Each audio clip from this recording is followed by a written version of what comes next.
you guys went and built a life-size version of Noah's Ark according to the specs in the Old Testament. That's right. You can't just conceptually get how big this thing is until you're standing next to it. And you're like, I'm standing next to a wooden Titanic.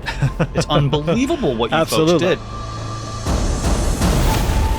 Based on the biblical dimensions, we get 510 feet long, 85 feet wide, and 51 feet tall, which is over a football field and a half in length. Capacity equaled almost 500 semi-trailer trucks. And so my gosh, the Bible comes to life tangibly in the life-size dimensions of the Ark. So it's amazing. Here's what it did for me. All of a sudden, I see the flood and the Ark and Noah as this pivotal moment in the history of the universe and as much more essential to the whole story of salvation. In Noah's day, there was a global, righteous, holy judgment on man's sin. There is one way to be saved, through the door of the Ark. That's a picture of Christ, because as we know, there's another global judgment coming. The next time it is by fire and for eternity, and there's one way to be saved. Yes. Jesus says, I am the door. If by me any man enter in, he shall be saved. Or John 14:6, Jesus declared, I am the way, the truth, and the life. No one comes to the Father but by me.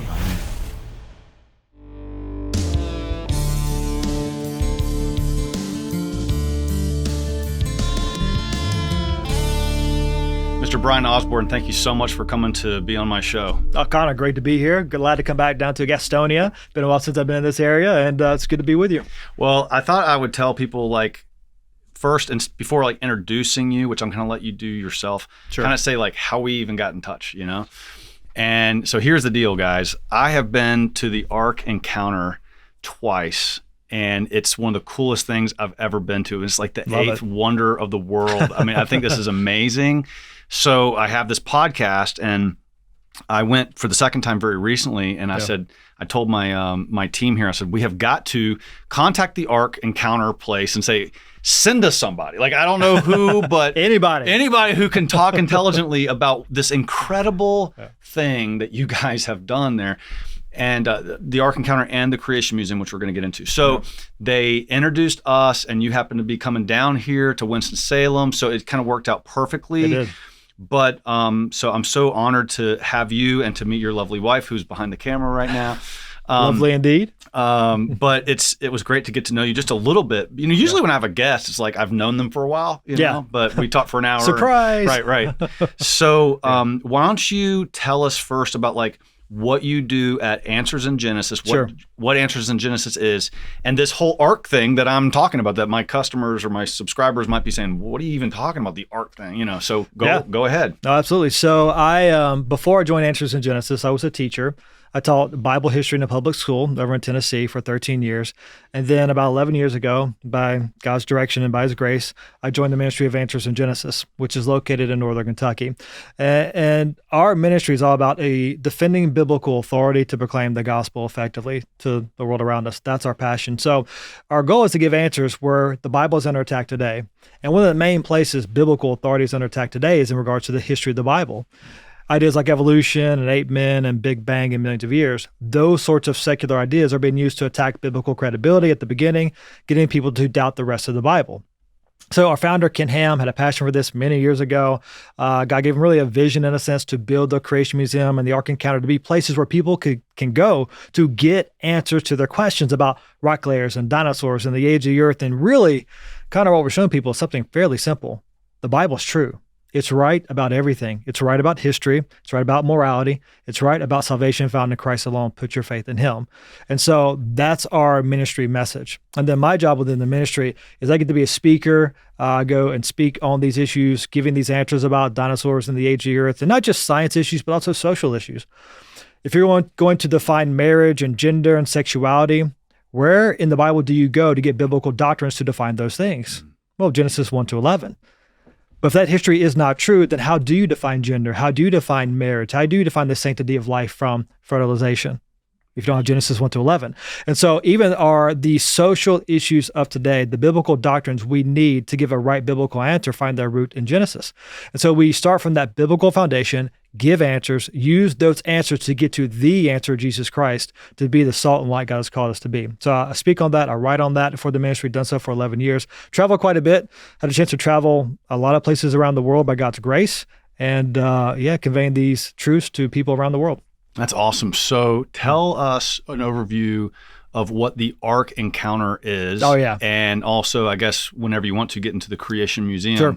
But I mean, just to emphasize it, you guys went and built a life-size version of Noah's Ark according to the specs in the Old Testament. That's right. And, when you hear it, I'm just telling my customers, like when you hear it, it does one thing. Seeing it is a whole different experience. You just can't, you cannot, a picture's worth 1,000 words. You can't just conceptually get how big this thing is until you're standing next to it. And you're like, I'm standing next to a wooden Titanic. It's unbelievable what you folks did. So just tell us about how that started. Like who did it? I mean, did Ken Ham get out there and start cutting trees down? And as a Catholic, by the way, and a lot of my listeners are Catholics. The Answers in Genesis is not a Catholic organization, but I kind of look at it and I'm jealous. I'm like, leave it to the good evangelical folks to go do something this big. It's like Catholics need a lesson from you. Like, we're not good at doing stuff like this. So what you built there is truly mind-blowing and breathtaking and awe-inspiring. I mean, you can have a conversion just by seeing this thing. And I've been, Brian, I've been in the most beautiful churches in the world. Okay. All over the world. Italy, France, Spain, Austria, Germany. I've been in the most beautiful churches on the planet.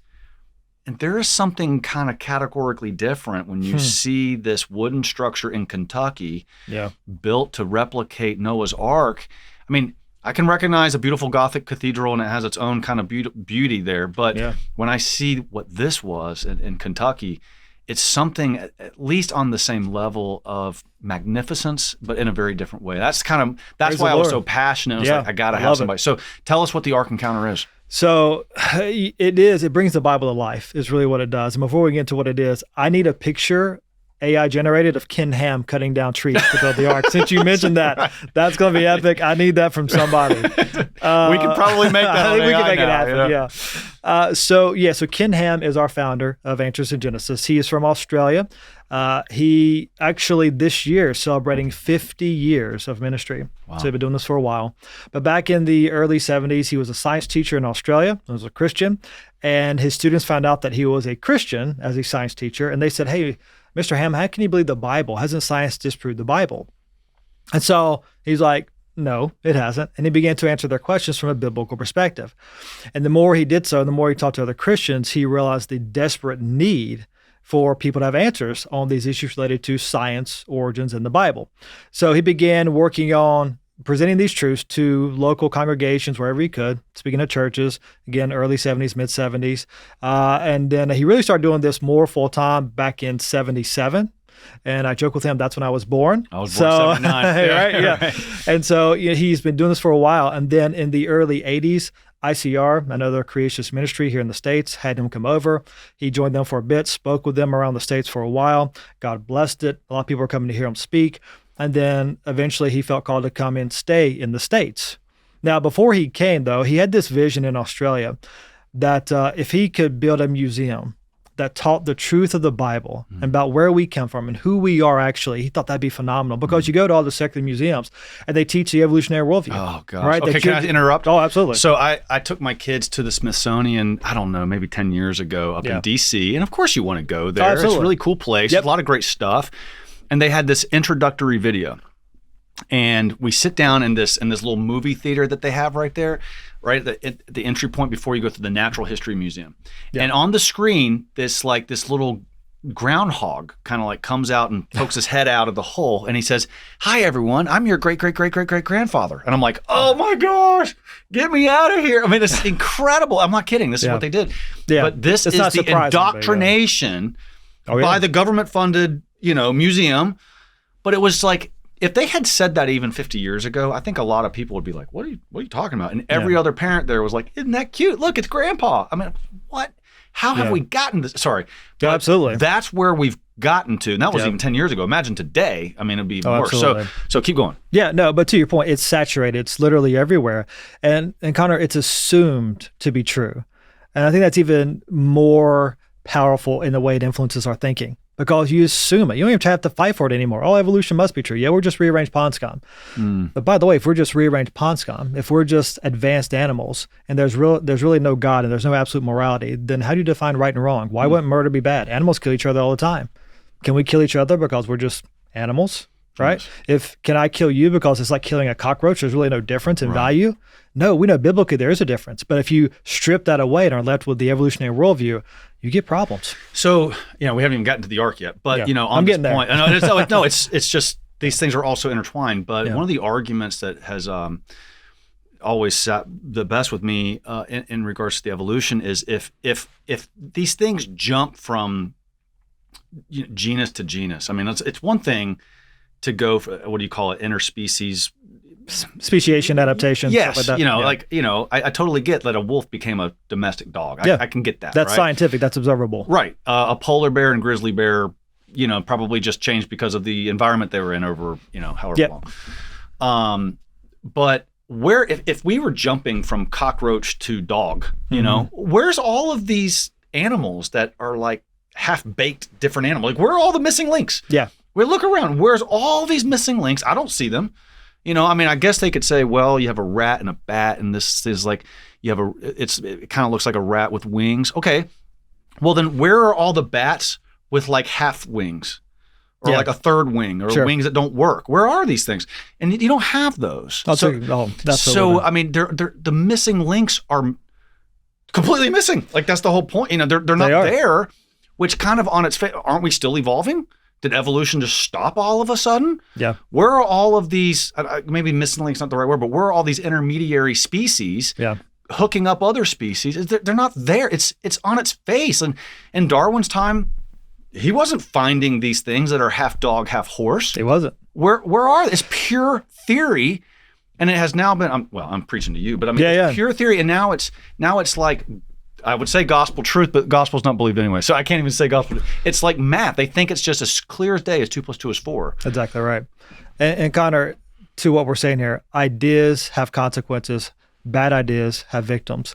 And if you look at some of the worst racist atrocities in the past, you think about chattel slavery here in the States and America and throughout the West, that was really born out of evolutionary worldview. That said some humans are more evolved than others, which is what Darwin believed, by the way.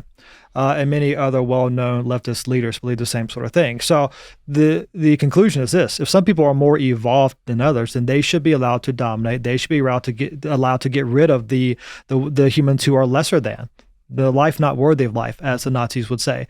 And so you could guide your own evolution, they would think, if we got rid of the lesser humans, so the advanced humans can't take over the population. And the lesser humans, they can serve us if we want to, do that. And so some of the worst atrocities in human history really find their origin in this idea that evolution must be true, and therefore I have a right to do natural selection and get rid of the lesser races. And so we're kind of getting ahead of ourselves in one sense, but but your point is so valid, and we need to understand that it's not, this worldview it does not come without consequences. It has dramatic consequences to how we think, how we live, how we treat other people. I'll pause that for a second. Let me get back to the origin of answers in Genesis before I totally forget. Right. So you got Ken who says, hey, can we get a real museum that doesn't teach that garbage and teaches the right biblical understanding of where we come from and who we are? He had that thought, that vision, you might call it, in Australia. But it wasn't a very likely one from a human perspective because Australia has a low population, 25, 30 million people in total, not a big Christian population. No, it's right? terrible. The stats are really bad. It's a fraction. So how would you support a creation museum in Australia? It'd be tough. Good idea. But God's God. So God gave him that vision back there. He comes to the States in the 80s. Teaching takes off. People really listen to what he's saying. Then he starts his own ministry in the early 90s called Answers in Genesis. And then at that point, teaching around the U.S. and then around the world, actually. And then he is really pushing his vision for the museum and raising funds for it. And so eventually, by God's grace, we raised the money and built it. The Creation Museum opens in 2007. Creation's first. The Creation Museum's first. It's been around for quite a while. All right. And so that was 2007. And what that is... Pull up an image, Kev. Yeah. And so it's a phenomenal place. And actually It is phenomenal. The Ark is spectacular for the visual that you have in front of you. The Bible comes to life tangibly in the life-size dimensions of the Ark. So it's amazing. The museum is amazing for how it walks you through biblical history. It answers so many questions about origins and dinosaurs in the Bible and who did King Mary and all the things, right? And then the botanical gardens, the new conservatory, the zoo, all the stuff you can do. You can spend a good 2 days at the Creation Museum, easy. There's so much stuff. There's speakers every day, animal encounters, zip lines, playgrounds for the kids. You have a planetarium. The Created Cosmos show will blow your mind, no pun intended. It's out of this world. It is awesome. The 4D special effects theater. I mean, I could keep going, but there's so much great stuff to do, great content to consume at the Creation Museum. So that opened in 2007. It's been growing ever since. We keep adding stuff all the time, adding stuff right now, actually. And then, by the way, just a little plug, and I think we're going to get to it later.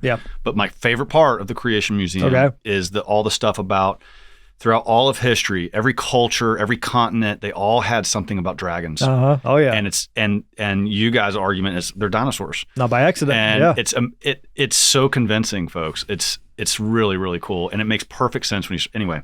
So we have a whole section on dinosaurs.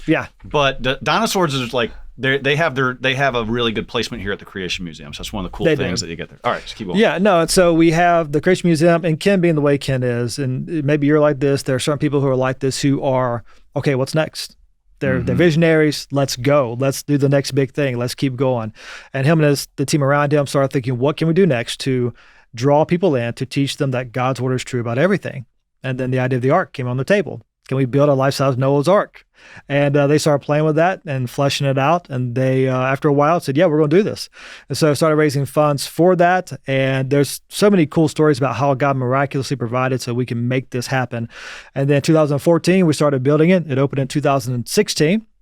And then this year is 9 years for the Ark Encounter. That's really kind of hard to believe. And it's been amazing. We get over 1 million people per year coming to the attractions. Are you serious? Over 1 million. Oh, yeah. And, my family was a small percentage of that. We appreciate your contribution to those numbers. We'll give you credit. It was so cool. Like I show up with like a daycare in my van, and then I see another like huge family get out of their van. Oh yeah, they were Amish. I'm like, hey, that's awesome. I was like, by the way, you guys got a lot figured out, right? I mean, they have like almost no cancer. Because they just eat their own food. They have no violence. They're amazing. Anyway. Yeah. Oh yeah. I'm not going to go be Amish, but part of me is jealous of these people. Well, we get a lot of big families. Both times I was there, Museum. I saw a lot of Amish. Oh yeah. So it's like one of the few places that the Amish will go to visit. And people of a similar mind helped build the Ark. If you got something to say, you can say it. Yeah. I literally just said it. Yeah, okay. I'm getting there. Okay, good. Yeah. Speak up anytime you want to, by the way, Yeah. Sorry. Yeah, and so because they are so good with working with wood and working with wood. Perfect. Right? And wood on a big scale. And so the Ark is the largest timber frame structure in the world, as far as I remember from last numbers. And so over 3.1 million board feet of timber that are used. I mean, it's a huge, huge wooden structure. And to build a wooden structure like that, you need expertise. Yeah, they have it. And it's interesting when we were, I was not in these meetings, but I've been told that when we talked with them about building the Ark, they were like, yes, we will help. And they really felt like it was a calling. Yeah, no that kidding. They could use the skill sets they have to do this thing that could lead people to truth. And so if you guys build another one, like I'll bring my family. We'll hammer some nails. Like I'll do whatever I can. I'll carry the buckets of water or what. I'll serve the Amish, whatever they need. I'll be the Amish special helper. But I can see participating in this thing. Oh yeah, it is. It's like again, it's like people when they talk about there's two different masons. One of them, you ask him, what are you doing? He's like, I'm laying bricks. And you ask the other one, what are you doing? He says, I'm building a cathedral to God. Yeah. And it's like, amen. So absolutely. I love that metaphor for just anything you're doing in life. Yeah. But if you're building a life-size version of the Ark, I could see that being enormously motivational every day. Man. I mean, it's just a beacon. It's a beacon of truth. Yes. And it's a beacon to the gospel. That's really what it is. And that's our heartbit. And so notice you said gospel and not just like Genesis. No. Which we'll get gospel. to. Yeah. Something when you go to the Ark Encounter, you cannot miss. We have the gospel of Jesus Christ literally everywhere because our goal is not to convert people to just simply be a creationist. Connor, if I could convince someone that indeed the Bible's right, that the earth is only 6,000 years old, man lived with dinosaurs from the beginning, there was a global flood, the rock layers really confirmed that. If I could convince them of all that, but they still don't put their faith in Christ, it's nothing. They're still going to hell. Right. Like, who cares? Right. There's no benefit to that. And so the whole point of giving these answers is to the non-believer, hey, God's word is true. It's right about history. It's right about eternity. Put your faith in Christ. And then for the believer, it's also that affirmation, that encouragement, that emboldening to say, hey, listen, your faith is rational. It's logical. It's scientific. There are good answers that confirm the Bible. Yes. There's no reason to back down on these issues. No, be bold in love, but proclaim truth. Here are the answers. And I would say about half of the whole experience there, you're actually kind of grappling with a scientific point. I mean, they're trying to show like, it's not just reading scripture on the walls everywhere. There's all kinds of displays and videos and saying this is how geology, scientifically astronomy, we explain biology, this. all the stuff. Same thing with Creation Museum when you talk about like the spreading of people across the continents. Tower of Babel. Oh, Oh, it's so good. It's so good. And it explains so much. And so you start to realize, wow, this is true. This makes sense. And then it emboldens a Christian to engage in the marketplace with biblical ideas to proclaim truth. Right. And then also while you're there, the gospel is plainly stated in numerous ways that are engaging to share that truth with people. They might get saved. And we have looked at recent polls, exit polls, people who've been to the attractions, and you get over 1 million people per year, and somewhere around 8 to 10% say they made a new profession of faith. So you're talking 80 to 100,000 people on average per year who God is moving in their hearts to bring them to Christ, at least from that data. And so believers are being encouraged and equipped. Non-believers are getting the gospel. Some are getting saved. And so God is using it. That's none of us. That's not us doing that. That's God working in hearts and minds for his glory. So, you go through this whole Ark experience, you're walking around the multiple layers, and we're going to see some pictures of it in a second. Yeah. But when we're doing that, at the end, when you're like exiting the huge doors, you know, then you see just a very subtle but a cross over the door, or maybe it's on the door. I can't remember, but you see the cross on the door, and you start saying, that's when it was like, oh yeah, of course, he's the Ark of salvation. Absolutely, I mean, this is it. This is one, billion-ton typology of Jesus Christ. I mean, I get it. Oh, absolutely, I get it, and it was. Oh yeah. And it was that little cross or whatever. I think it was a cross on the doors folding. Yeah, it is. That just seeing that cross after having gone through a lot of the museum, that's when it sunk in. I love it. Because I knew it intellectually. Like I know what the Ark is, sort of. But then I felt it when I saw that cross on the door, and I said, "This is one of the biggest." Temples to our Lord that there is. Well, it's so cool to hear you say that, honestly, as I think through it a bit more carefully, because for me, I've worked there now for 11 years. I know our ministry. I know our message. I know our heartbeat. It is to get the gospel. I know the gospel is everywhere. I know it. And so I go through like every level and I just see it over and over again, but I'm anticipating seeing it because I know it's there. It's cool to hear your testimony about how, hey, my first time there, I'm still kind of trying to figure out what you guys are on about. Right. Why are you And I'm a traditional Catholic. So what's happening here? I'm not Amish, or I'm not evangelical. I'm not a fundamentalist per se. But that makes sense. I'm a traditional Catholic. Halfway through, you go through, you're thinking through it, and then you get to the cross, aha. Yeah. There we go. Right. And it's funny, that part, so if people go, and they definitely should go, it's incredible. I'm biased, but it is awesome. At that second level, there's the big door, the entrance to the Ark. On the inside, there's a cross faintly lit on the doors behind you. Yes. And it's a big picture spot. People take their picture by the doors with the cross above you. Of. Yeah. And it's interesting. Sometimes people just see the doors and they think, oh, there's the doors to the Ark. I need my picture there. They don't see the cross. Oh. And so they'll take their picture. See, I knew it was like subtle. Remember I was saying it was like faintly lit. That's when it sunk in. I was like, the subtle message. You got me. Yeah. But here's what's funny. People will go home. They'll look at their pictures and like, oh, there's a cross behind us. Oh, wow. This must be a sign. It's like, I think it's a miracle. Sorry. It's a miracle at the Ark. It's just faintly lit on the door behind you. Right. But, look at this. You got the Amish lady right here. There you go in the pictures. You just pulled up video. And by the way, there's also rainbows everywhere. So you guys must be these crazy woke leftist, right? This is your logo. This is taking it back for God. My son got the shirt taking back the rainbow. Yeah. There you go. That's which is like putting a target on his back, maybe. That's true. But that is true. But I had never heard the phrase "taking back the rainbow" until I was like in your gift shop, and I saw. I'm like, amazing. That's perfect. Yes, take it back. But yeah, we're gonna watch a little clip here Bookstore. Okay. And all kinds of, of course we got all the stuff, coffee, books. There it is. There Pause. it is. There you go. This is incredible. Now, like the people, like I wish I could just show, like, you don't really see people here. To your left. There's a person right there. Couple right there. Yes. Right. Look at that. Look at the scale. That's like probably a 6 foot, dude right there. Yeah. And this whole thing, it's freaking real. Now go back, Kevin. I'm sorry. Let's go. Okay. Well, there you go. Fine. There's a good one right there. Yep. And you can even, if you look at that picture that's just up there.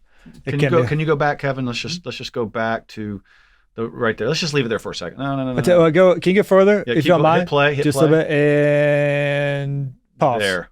Right there. You see underneath the bow fin side, there's a person sitting on a bench. To your right, that white shirt. There you go. Right here? That's a person. That's a person. That's a little speck. Sitting on the bench. It's incredible. I'm glad you, yes, thank you. Because I was trying to show the scale. Now, speaking of scale, let it rip. Yeah. All right. Hey guys, real quick, we noticed 80% of you that watch the episodes are not subscribed. So please do me the favor and subscribe and hit the bell for notification. That helps you get the content, but it also helps this amazing stuff get spread to other people just like you. Thanks for your help. Now let's dive back in. So the Ark is over 500 feet long, 85 feet wide. Well, you got to talk in cubits. Tall, no, we only talk in cubits around here. Okay. So, when you talk about cubits, cubits are from your fingertip to your elbow, right? Yes. And so there are different variations of cubits, though, depending on what you're building back in older times, ancient times, right? And so the average size was like 18-inch cubit, but of course your arms may be longer than mine, so your cubit may be longer than my cubit. Or if someone is 6'6", their cubit will be longer than my cubit. So there needs to be a standardized measurement. And oftentimes for big projects, they would use what's called the royal cubit, which was a cubit and a handbreadth, basically. That ends up being roughly about 21 or 2 or 24 inches in length, depending on different things. So we used the royal cubit for the Ark because it was a massive project. So using the royal cubit, based on the biblical dimensions, we get 510 feet long, 85 feet wide, and 51 feet tall, which is over a football field and a half in length. Capacity equaled almost 500 semi-trailer trucks. And so, my gosh. Huge. And that's what people tend to miss. They tend to think about the Ark as like, oh, it must be a really big sailing ship with a mast and, the sails. No. This was a huge floating warehouse because the whole goal of the Ark was to get in, float, come back down, get off, repopulate. They're not trying to go anywhere, just trying to survive global cataclysmic They don't need sails. Flood. They just need to That's sit it. there. Right. Yeah. And so that's the point. And kind of getting back to your original point a while ago about how the cross on the door, that is what we're saying, that in Noah's day, there was a global, righteous, holy judgment on man's sin. There is one way to be saved, through the door of the Ark. That's a picture of Christ, because as we know, there's another global judgment coming. The next time it is by fire and for eternity, and there's one way to be saved. Yes. Jesus says, I am the door. If by me any man enter in, he shall be saved. Or John 14:6, Jesus declared, I'm the way, the truth, and the life. No one comes to the Father but by me. And so it is definitely a picture, a foreshadow of Christ there at the Ark. And we really flesh that out when you're there. Can I ask you, I'm going to ask you some weird questions about this. I mean, because you guys have thought through those are my favorite. All right. Yeah. It took you guys 2 years to build this thing. Yeah. All right. How long would it have taken Noah? Yeah, so there are different opinions on this overall. Some people get some wrong conclusions. They'll say, well, it took like 120 years because you looked at it and the Bible says that God would let man be around for 120 years and he's bringing the flood, basically, right? In Genesis 6-9. But that's not... Say that again. So there's a hinting... I missed that. So God said he will endure mankind for another 120 years. And then, okay. That's in Genesis saying... Okay. Yeah, 6-9, right? Basically, I'm paraphrasing. So there's some people assume then that Noah was given 120 year head start. Correct. Right. But that's probably not correct because Noah, according to the biblical record, he was 500 years old when he had his first kid. And then he has two others. He has 3 sons altogether. And then when God comes to Noah, God tells Noah to build the ark. It'll be for you, your sons, and your sons' wives. So evidently, his sons were growing up. They had wives when God came to Noah to say, hey, you need to build this ark. So if he had his first son at 500, other 2 fairly shortly afterwards, then they grow up for 30 years, get married, have wives. So they're roughly, so you're talking Noah's like maybe 540 when he gets. I didn't have grandkids yet. Right. And so, yeah, interesting question there. But so 540 when he has sons with kids, roughly, God gives him the command to build the ark. He enters the ark when he's 600 years old.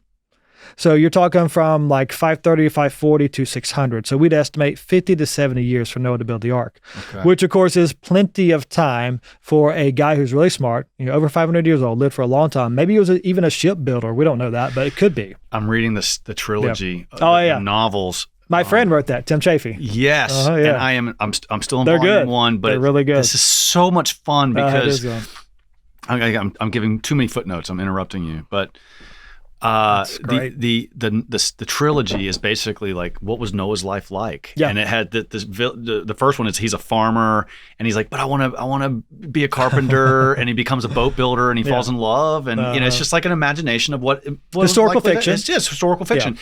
But he's becoming a boat builder, and the jobs he keeps looking are like building bigger and bigger boats, and the world's kind of starting to go chaotic around him. And it's a fun read. It's really a fun read. Really I sometimes just that's what I read when I go to bed at night, because it's relaxing and that's peaceful, awesome. and I feel like it's entertaining, but it's almost purifying. Anyway, sorry. Yeah. So we need to talk later about why you think somebody could live to 500, 900 years. Sure. But we'll get to that later. Okay. I want to stay on the actual building of the ark. So you think, did you say 50 to 70 years of 50 to 70 years from the biblical timeline from the build the ark. And again, when you're talking about someone who's smart, we don't know about his resources, maybe wealthy, maybe not, but that's a long time. Even with just your 3 sons, you could definitely do that over, 50 to 70 years. And we're thinking their level of technology, maybe like the ancient Greeks, somewhere around that level. It could have been more, by the way. I tend to think more. Yeah. And actually, Kevin, you're probably with me on this, but like we have, there's now this runs afoul with young Earth, but there is a growing tendency to think about like ancient civilizations. Let's set the timeline aside for a moment. Sure. But the ancient civilizations, how they build the pyramids, et cetera, they keep pushing it further and further and further back. Yeah. But the point is that these ancient civilizations had technology that we just don't get. That's right. And I have no problem believing that. Why do we think we're so good at everything? I mean, we've been using the combustible engine for way too long. Like we don't evolve as much as we think we do. Yeah.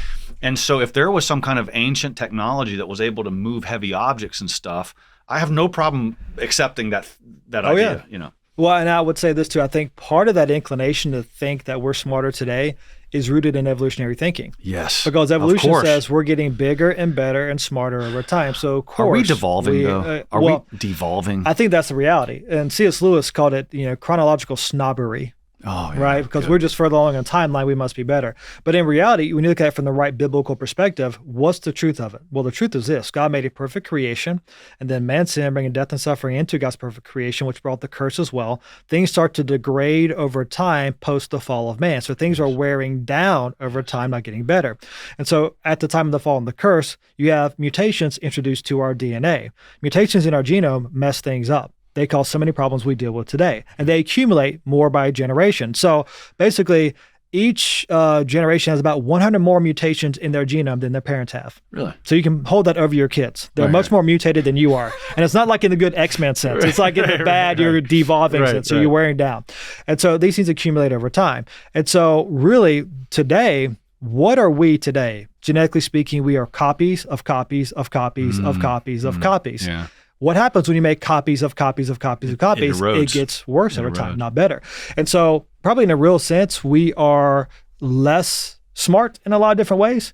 And of course, we have advantages today. We have accumulated technology. We have things like smartphones and TVs and technology and AI and all these things that can help us. I joke with people, I have a photographic memory. If I want to remember something, I take a picture with my phone, right? And then I might remember to look at it, maybe not, right? So, but if you look at how the church fathers, the early Christians, they memorized scripture like it was nothing. Oh, absolutely. Easy. And we can't remember. And even when you and I were kids, how many phone numbers did you have memorized when you were in high school? Yeah, you know, like no doubt. Ton. Well, think about American history. I don't know anyone in my own family's number. I don't even know. I don't know any of it. And so we might be getting technology, but even in that practical, that's not even like the ontological side of us eroding over time.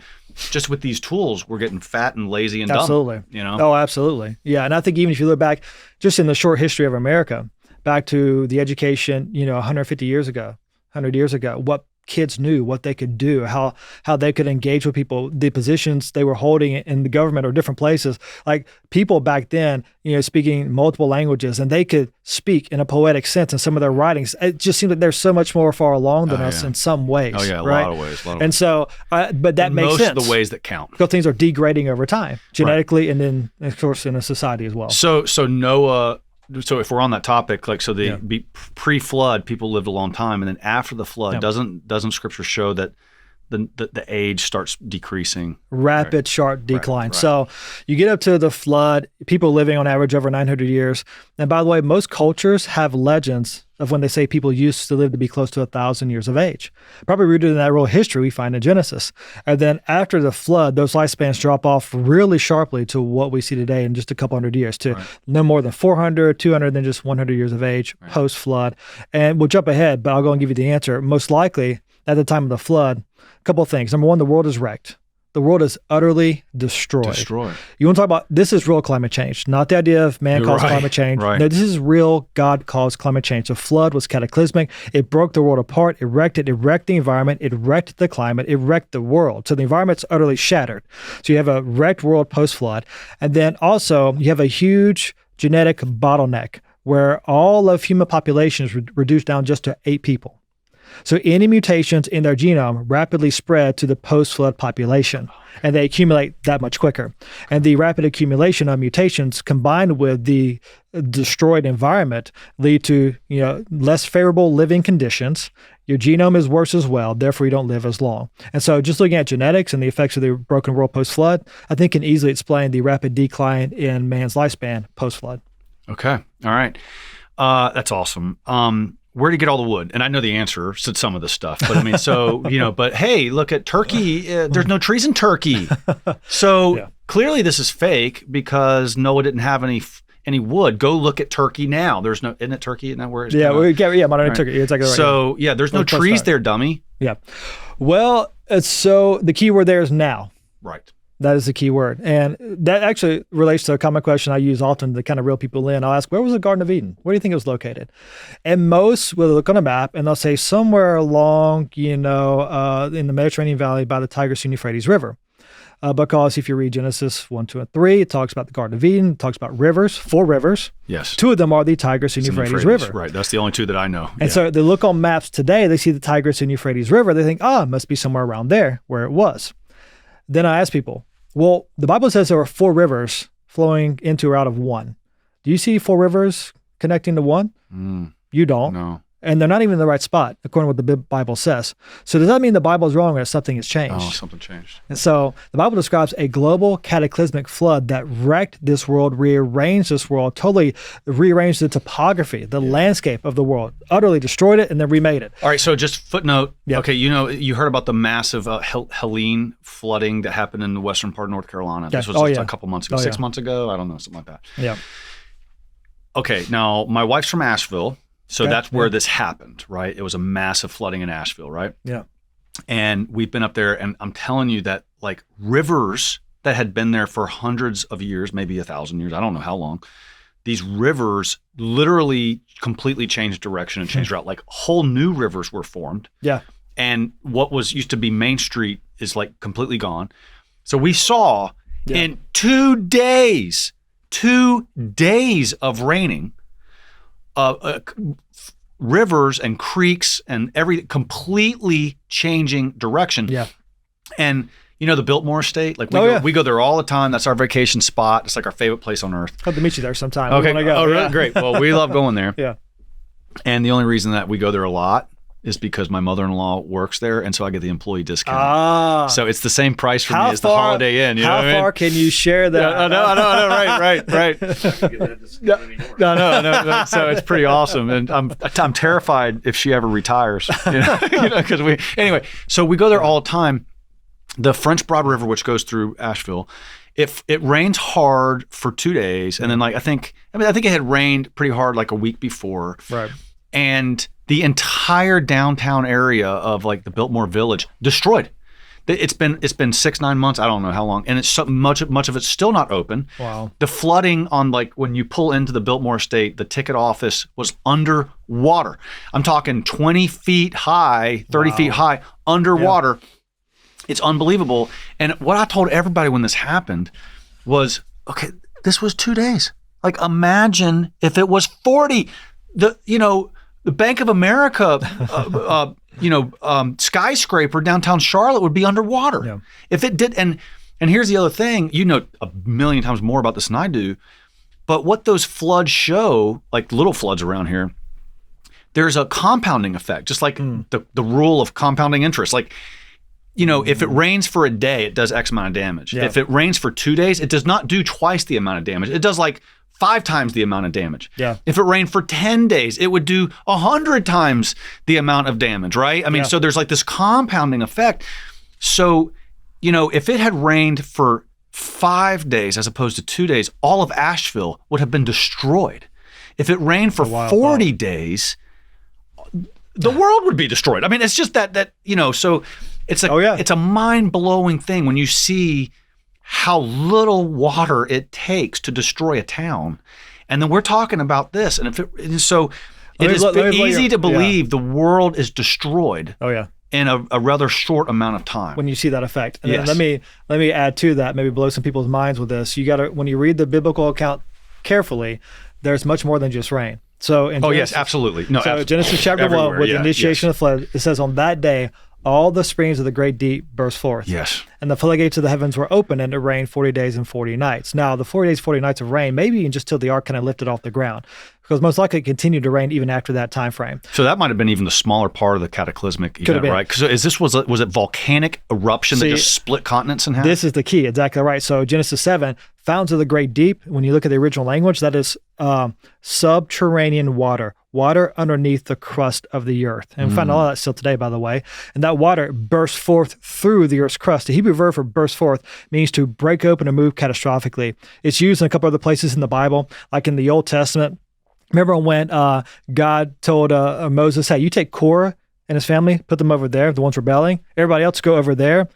What happened to Korah and his family? It says the ground opened up and swallowed them, all right? Or when one of the prophecies of the Messiah come in the Old Testament, it says his foot touched the Mount of Olives, and there's a huge earthquake. Same Hebrew verb for burst forth. And so literally when the flood started, you had the earth's crust cracking open, moving catastrophically as water burst forth through the earth's crust. That's causing earthquakes, tsunamis, volcanic activity on a global cataclysmic scale that utterly wrecked and rearranged this world. Now, do you think that was actually volcanic eruptions that are doing that? Definitely part of it, to be sure. Absolutely. As you're breaking crust, if you're moving tectonic plates, you're getting volcanic activity. You're getting lava flows, you're getting aerosols shot into the sky, you're getting ash, you're getting all this stuff that comes with. So if that goes up into the sky, even though it rains for a long time. But I love that point. It's like the rain for 40 days was probably just the icing on the cake. That's just... Yeah. And so now you have all these contaminants that were in the Earth's core. Now they're in the atmosphere. Oh, sure. They land, and now they start living less. Like they start dying quicker. Well, talk about I don't know what to call it, pollution. I mean, whatever. I mean, you could see how this would have. It might have dirtied the planet, and now we live less. I mean, you're breaking the Earth's crust, moving stuff around. That's going to rearrange stuff. That's going to affect as well, most likely.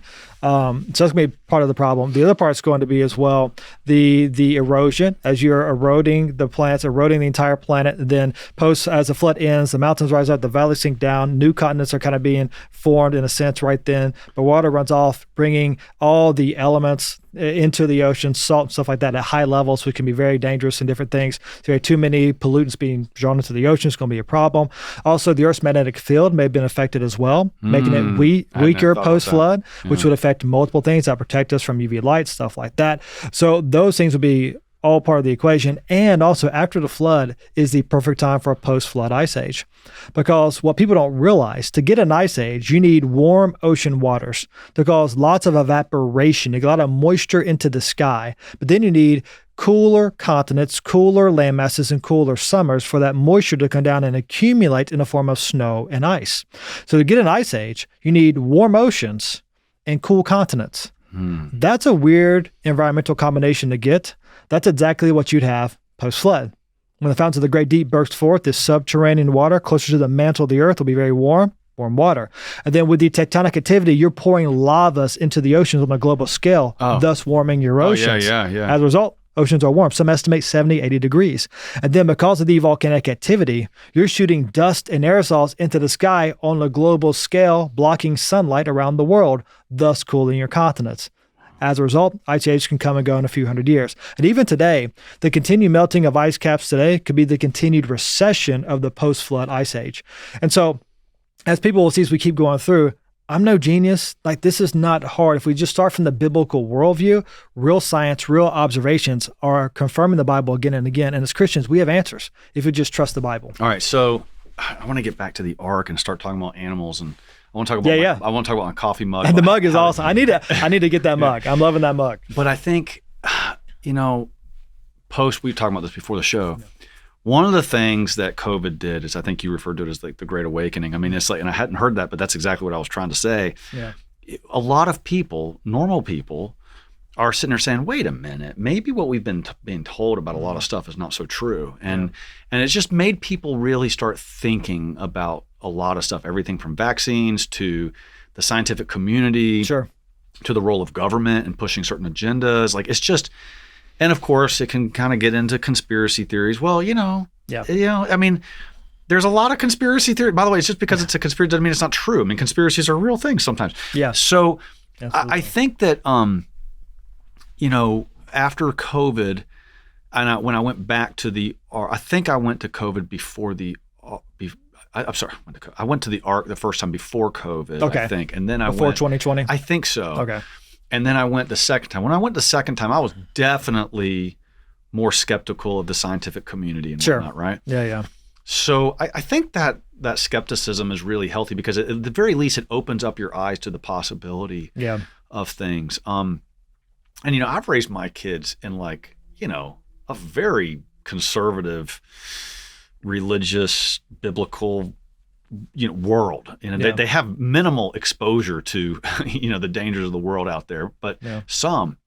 But even then, like when we were at the Ark and looking at some of the exhibits and talking about the 6,000 years old and whatnot, I could see my teenager at the time who he thought it was kind of silly, Sure. And I'm sitting there thinking, wait, I thought I raised you in a bubble. How did And again, I'm not like, and I've told you this before, and I should tell my audience, like I'm not all the way there to call myself a young earther. Sure. I like want to be, and I'm working my way towards that. Yeah.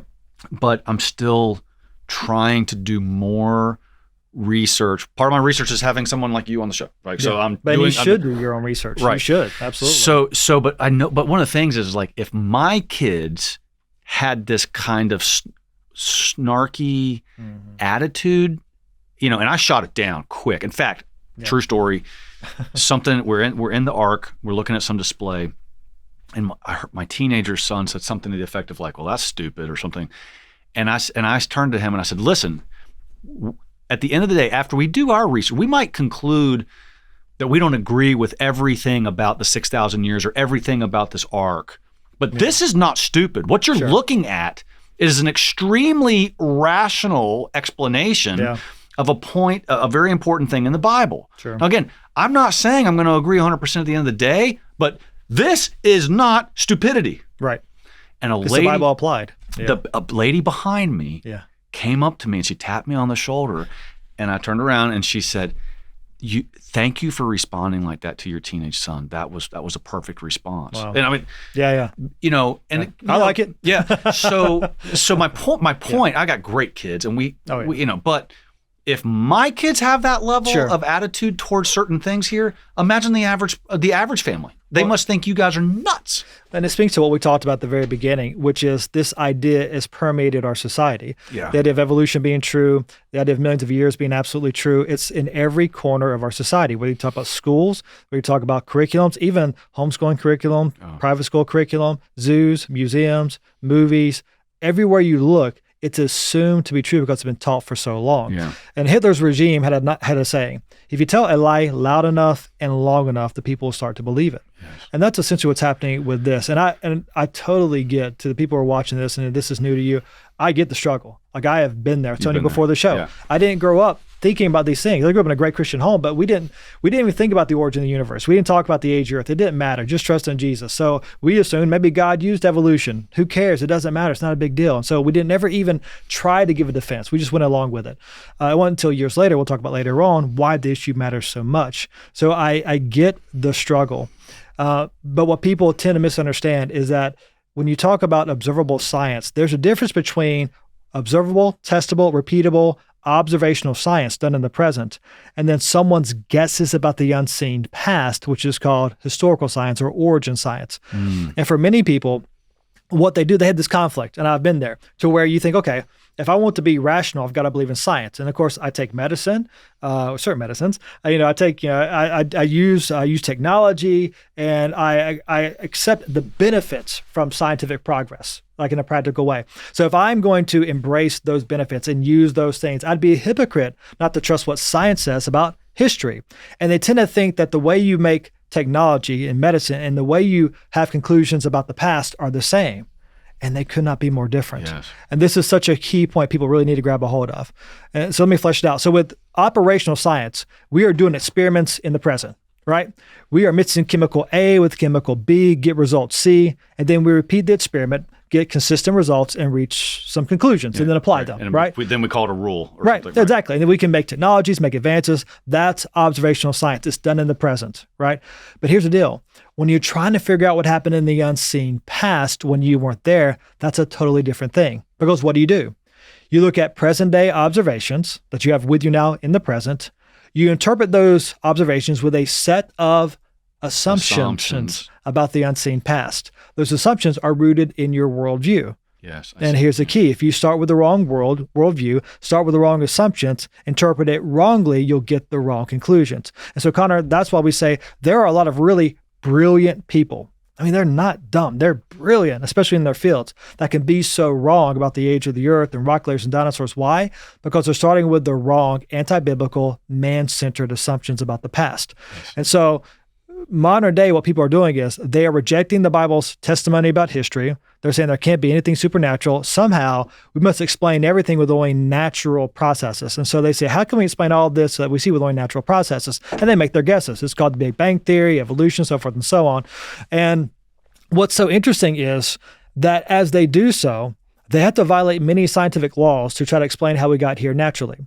For example, if you believe in the Big Bang, essentially you're believing nothing exploded and made everything. But Conor, nothing does what? Nothing. Nothing doesn't explode. Right. And so they're basically saying that everything came from nothing. But the first law of thermodynamics says you can't have that. Right. Matter can change forms, but you can't have matter coming from nothing. Right. I mean, so it violates that law. And I've seen documentaries where they're asking like the famous new atheists from Oxford and everything, and saying, well, where'd this come from? And they start saying, well, we think it was like, some kind of crystal. And it's like, well, where'd the crystal come from? Well, they came from another crystal. And it's like, you've reached the point of absurdity. Correct. And your IQ is 3 times mine. Yeah. Why can't you admit that something that was never created something? Like, why can't you admit that? Do you know why? You know why. It's a hard issue. Ultimately, as we talk about all this stuff, those who want to reject God, want to find some excuse that they find in their minds valid for rejecting the God they don't want to be accountable to and they don't want to submit to. You're right. And so it's a way of Romans 1, suppressing the truth. You don't have to be accountable to crystals. Because exactly, if God made us, we are accountable to Him. Or even if aliens made us. A popular theory today is, well, maybe aliens made us to show you around some of the problems of evolution. Well, but again, to your point, where did the aliens come from? Which aliens made those aliens? Which aliens made those aliens that made those aliens? And you're still pushing the problem back. Which way you go, you have to get back to a starting point. An ultimate authority. But the point is, they don't want accountability to a holy God. So it's a suppression of truth. That's a great point. To be fair, they may not even know they're doing that, but since we're born sinners, we're wired to do that from the word go. Yes. Right? And so what many people don't realize is that what they think is good science in regards to history is actually just interpretations based on naturalistic assumptions that reject biblical authority. Right. So that's really what it is. And it's totally different than doing experiments in the present and reaching conclusions. Right. Now, all right, there's so much, but I want to get to the animals. Okay? Yeah, through animals, yes. Let's talk about how many animals were on the ark, because anybody who's looking at this thing about this, like, well, you can't fit all the animals on the ark. And you guys got excellent explanation, which this is where my mug comes in. It is, yeah. But go ahead. I'm going to use your mugs and cheat sheet just to kind of point that through. I don't know why this thing came back on. I thought I know the feeling. And so, we do get this question quite a bit. Atheists will ask this like a mic drop, like, oh, well, this proves the Bible's wrong. There's no way it could fit all the millions of animals needed. Well, so what does the Bible say? Number one, we said this already, the ark was huge. The ark wasn't some sort of bathtub-looking ark like seen in our kids' books. And so capacity equaled almost 500 semi-trailer trucks. It's a literal floating warehouse. So number one, the ark was actually really big. Number two, how many animals did Noah take onto the ark? Right. Well, the Bible says God brought to Noah pairs of all the land-dwelling, air-breathing animals. So please note, number one, land-dwelling, air-breathing animals. There were no fish on the ark, no aquatic animals on the ark. Well, there was plenty of water. That would be a little redundant. Yeah. There's a lot of water outside the boat. They can live in that water, right? At least some of them. But so land-dwelling, air-breathing animals. And then it says that God brought them to Noah according to their kind. You see this in Genesis as well. God made them according to their kind. And the word kind in the Bible, for the most part, it's equal to about the family level of modern-day classification. I bet that teaching's on this mug. Would you call it genus? It's family level, sometimes genus, sometimes order. There's fluctuation there, but on average, family level. So practically, here's what this means. We talked about this before, that God brought to Noah two of the dog kind. Noah did not take 400 pairs of dogs on the ark. Right? Probably no poodles, no chihuahuas on the ark. Noah was blessed. None of that nonsense. Just two of the dog kind, right? And then two of the cat kind, two of the horse kind, two of the general kinds. So not two of the species. And so when you do just the general kinds of land-dwelling, air-breathing animals, and you do even a worst-case scenario, I'm talking about a worst-case scenario, Noah needed no more than 1,400 total kinds. Which that's what this shows. It's a really cool mug, and it shows the whole. It's based on the signage we have at the Ark Encounter, and so it's going to be on there somewhere, I'm sure. It's got the size of the ark and different things as well. Yeah, and it says and it talks about after you break down the different animals that you even estimate like how many big cages you had to have versus small cages. And it kind of shows this is how it all fits, And to that point, and most animals are small, by the way, especially as young adults. And so when you do that, 1,400 total kinds, if you take two of each, if you do 7 or if you do 14 of the clean, and we made it 14 of the clean to make it a worst case scenario, and Conor, in all sorts of ways, we made it a worst case scenario. In that worst case, you need no more than 7,000 individual animals. And the number is probably closer to 2,000 or 3,000 in reality, but we made it 7,000, and 7,000 fits with no problem on that massive boat. And then post-flood, what you have is animals get off the ark, land-dwelling, air-breathing, began to fill out the new ecological niches around the world in these unique areas. They speciate rather quickly, but dogs still say dogs and cats still say cats. What you got to go from is roughly 2,000 animals, 7,000 at most animals post-flood, probably more like 3,000. But anyway, let's say 7,000 post-flood.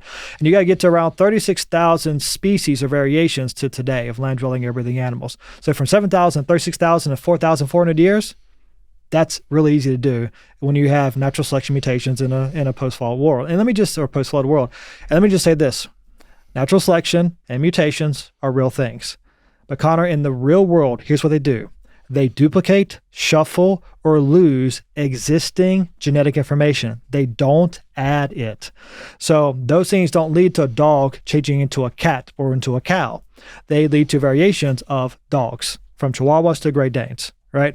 But so just so people understand, natural selection mutations, real. So let's say but they lose information. We talked about grizzly bear and polar bear. Correct. Yep. I don't know what family bear, is it just its own I don't know group? the technical name, but but it fits into something, right? And so bareness, I don't know. And so over the bare time, necessities, right. So you have like a bear, you have the bears that came off, or whatever predecessor of a bear on the ark came off, and that pair ends up over time losing genetic material. And some of those end up losing some kind and some lose other kind, and that's how you end up with a polar bear versus a grizzly bear. Because they've lost different kinds of genetic material over the thousands of years. Did I get that right? That's dead on. And I give this analogy a lot in my talks. So it's not like the grizzly bear added genetic material to make it a polar bear. No, shuffling and losing. They're both negatives of a positive in the distant past. I'll give you another example just to really kind of flesh this out for our audience. But let's say you got 2 dogs who get off Noah's Ark, right? And those dogs have kids, their kids have kids, and you get a whole big old population of dogs. And let's say the initial parents for that population have genetic information for S, short hair, and L, long hair. And it is much more complicated than what I'm about to say, but the principles hold true.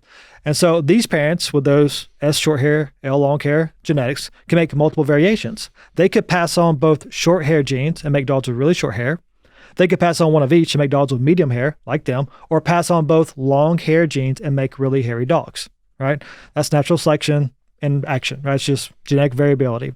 And so let's say a segment of this population goes up north where it's cold.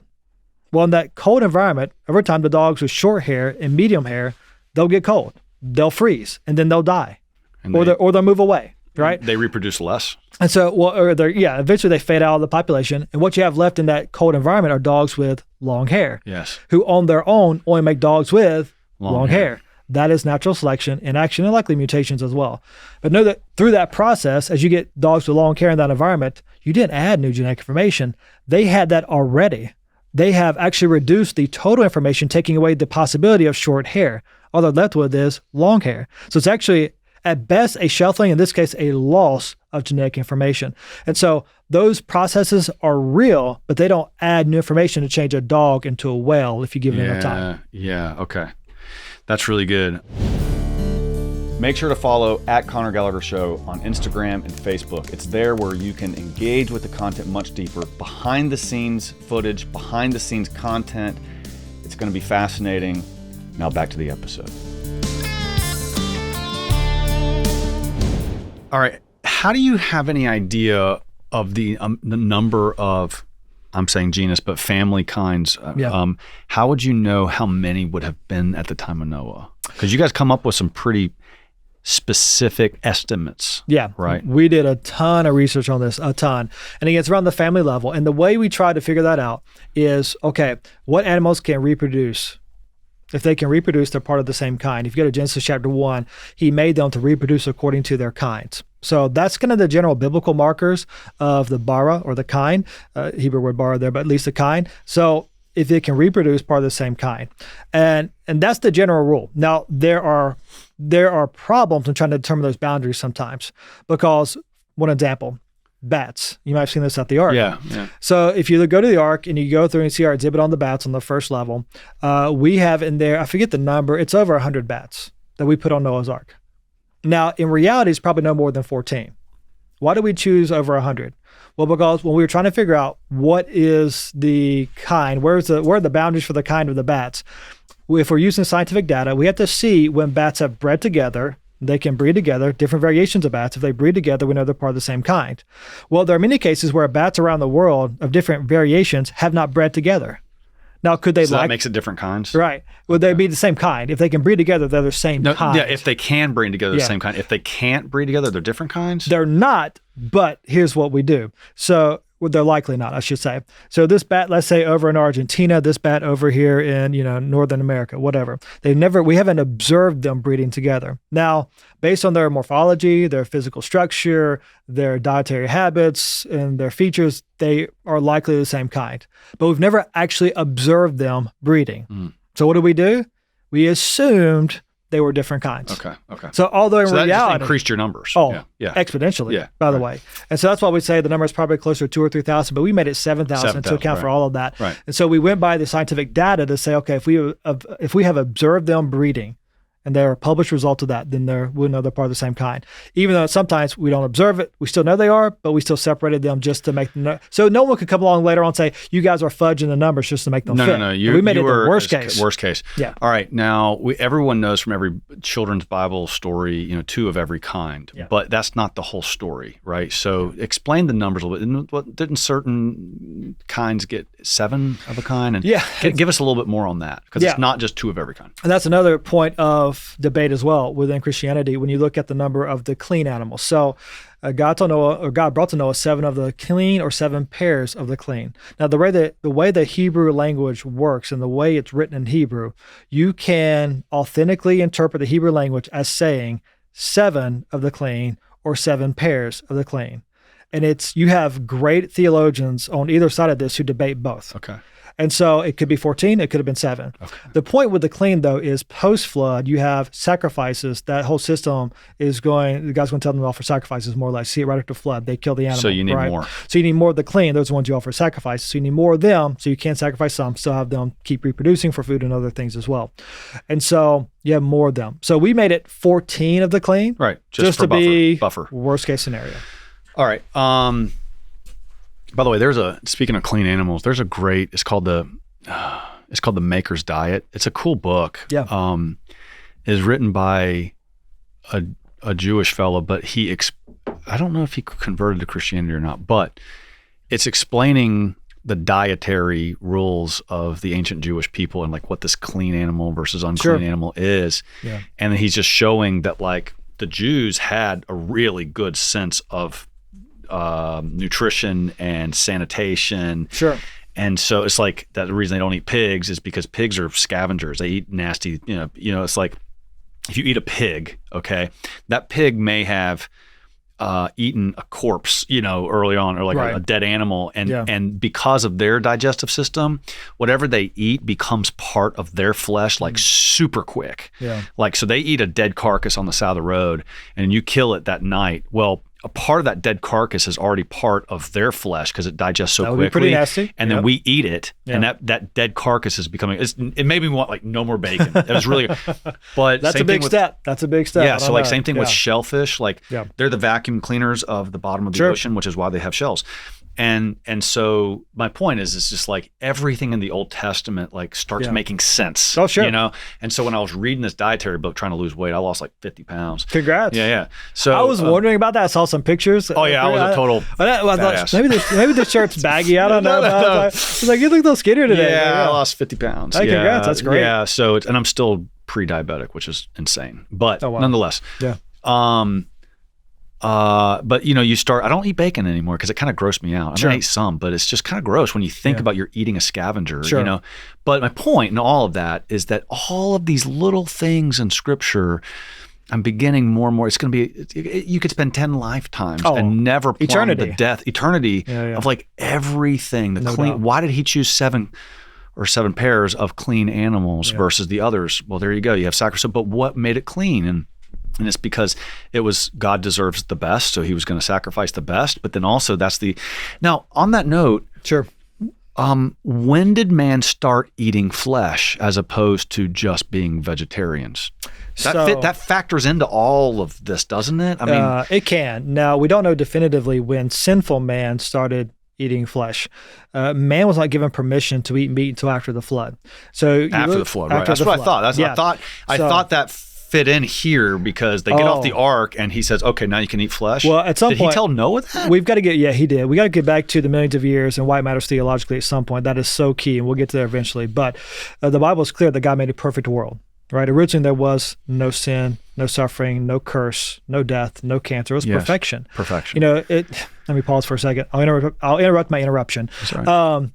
When people today ask, why did God make the world the way it is today, full of so much death, suffering, a young girl stabbed to death in a subway, cancer, Charlie Kirk getting assassinated because he's proclaiming biblical truth, cancer. Why did God make it like this? And the short answer, Conor, is he didn't. He didn't. Everyone answers it wrong. They do. Everyone says, telling you. Well, and they start trying to explain it. And he's like, no, he didn't. We did. He made it perfect, and then we wrecked it in our sin. God told Adam, the day you eat of the fruit, it is then you will surely die. It's man's sin that brought death, the enemy, and the curse into God's perfect creation.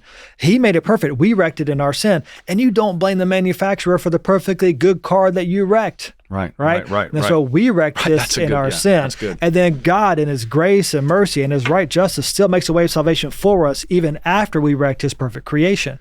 But everyone tries to explain it away like, well, there's some reason that God made disease and God made evil people and God made war and famine and all this stuff. But no one actually ever answers the question of saying, God didn't make that. Now, he also doesn't enslave us and force us to love him. Yeah. So he gave us this. It's just like a manufacturer gives the car, and we ran it off the road. By the way, I watched, in prepping for this, Who's that? You did a video of watching that young guy who sits down with college students and like accepts them up to debate. Oh, and yeah. He's like a anti-scriptural guy. And I just lost Connor. Was it Connor? Yeah, it's like Alex O'Connor, Alex O'Connor, maybe Alex O'Connor. It's been a while since we made that video, but yeah, but it's cool because he sits down. He's a skeptic, right? And, smart guy. Yes, very smart. Very smart. Knows Bible better than all the people he's talking to. He does. But you see these well-intentioned college kids or whoever sit down and try to talk to him about the evils of the world and their biblical worldview, which they don't have. Yeah. And he tears them apart because they can't just say God didn't do this. Yeah. You know. So anyway, that was a really cool video that you did, and one student tried to get it right, and he was like voted off the island or whatever. Remember that? I do. I remember that really well. And so you were like, see, he was doing pretty good, and they voted him off the island. It was so anyway, sad. People have no idea what I'm talking about, but it's check it out on YouTube. It's a fun video. I think it's like Alex O'Connor. I think it's Alex. That sounds right, Alex O'Connor. Just Google that, Kevin, just because I've said it now.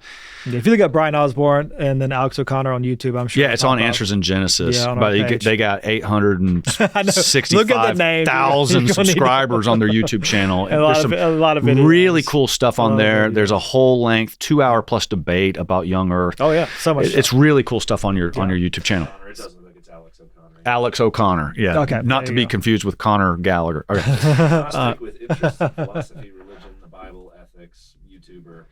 Yeah, I actually with like a cool British accent. Yeah, you know what? Richard Dawkins. Okay, but here's the other thing. I'm totally off topic. That's okay. But like for lack of a better word, conservative kids are sitting down and talking to this guy, and it's peaceful. Now, if you have a Charlie Kirk who's a conservative sitting and talking to crazy leftist kids, it turns violent. Yeah, it was an interesting thing to see, like if the position of conservatives are being attacked, there's still a level of civility. Yeah. But when you switch it around, and the position of the left is being attacked, it erupts in violence. I mean, there is a difference there. It's an interesting point. If you look at that video, I'm sitting there saying, if this was reversed, if Charlie Kirk was sitting in that table and he was talking to a whole bunch of liberal kids, they would not have been nearly well as behaved. Remind me to come back to like the original perfect creation for our original question, but let me just bounce off that too. And that is because what's happened is within the conservative movement as a whole, not everyone, but as a whole, it's rooted often in biblical thinking. And the Bible tells us what? That we are made in God's image. Yes. Therefore, I can meet you for the first time today. And, what I do know about you is this: you are an image bearer of God. So no matter whatever else I think about you, you have inherent dignity and value in my eyes because of that plain biblical fact, right? So I need to strive to treat you accordingly. And so those rooted in a biblical worldview, even with those who disagree with them, we recognize that person, they're made in God's image. Now they're broken by sin, which is why they're thinking wrongly, but they're made in God's image. And God wants me to treat them with the dignity that deserves, right? Tell them truth. We don't back down, but do it with love, like Charlie did, by the way. Engage them, proclaim truth.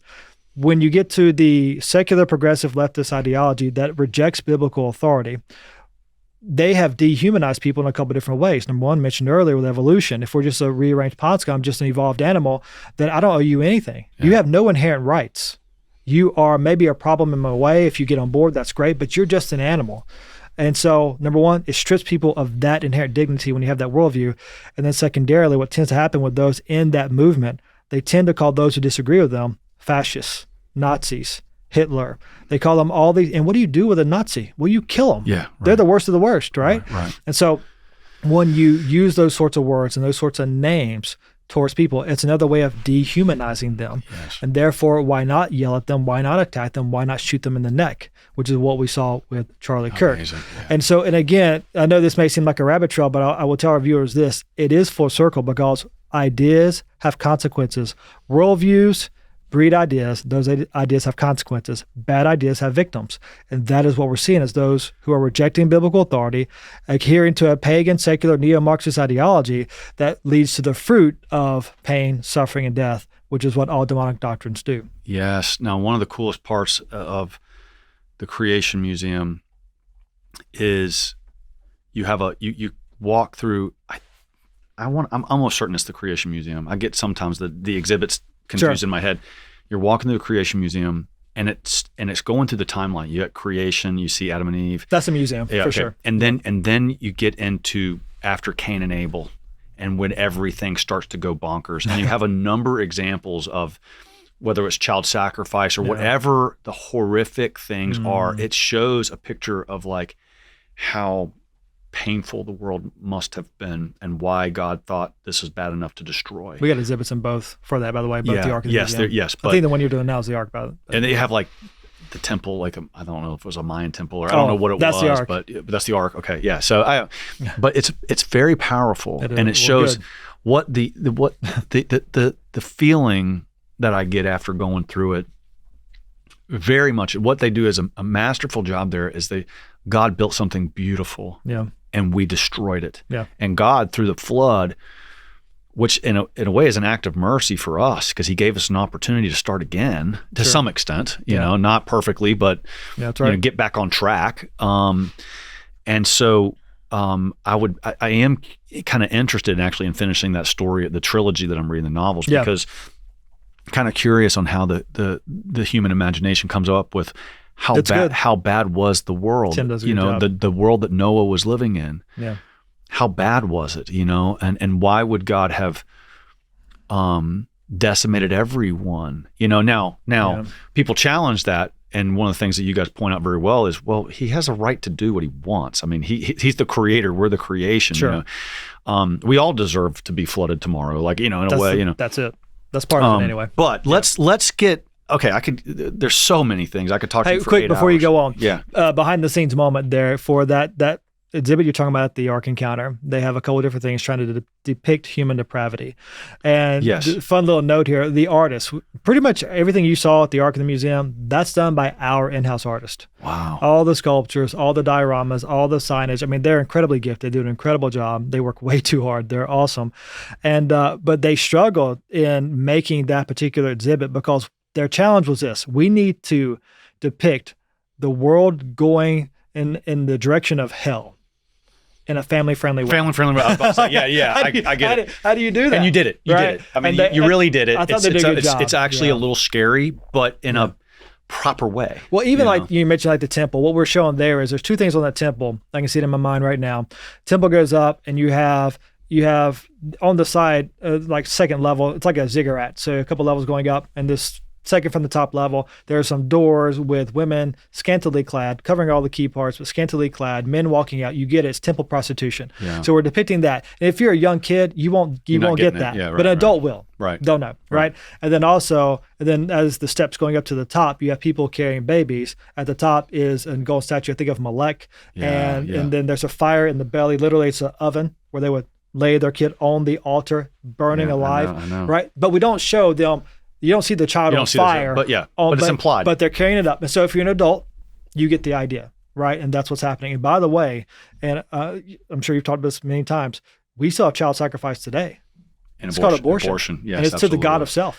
Yeah, and actually, I think it's almost worse than that because there's a lot of evidence. I mean, I don't think this is debatable if people look at it, but there are Satanists, there are devil worshipers who are abortionists. Oh, and they when they're performing the abortion, they are making a religious sacrifice. And that's not just like, people kind of doing it indirectly. I mean, if you were a Satanist, why not? That's the perfect job for you. Oh yeah.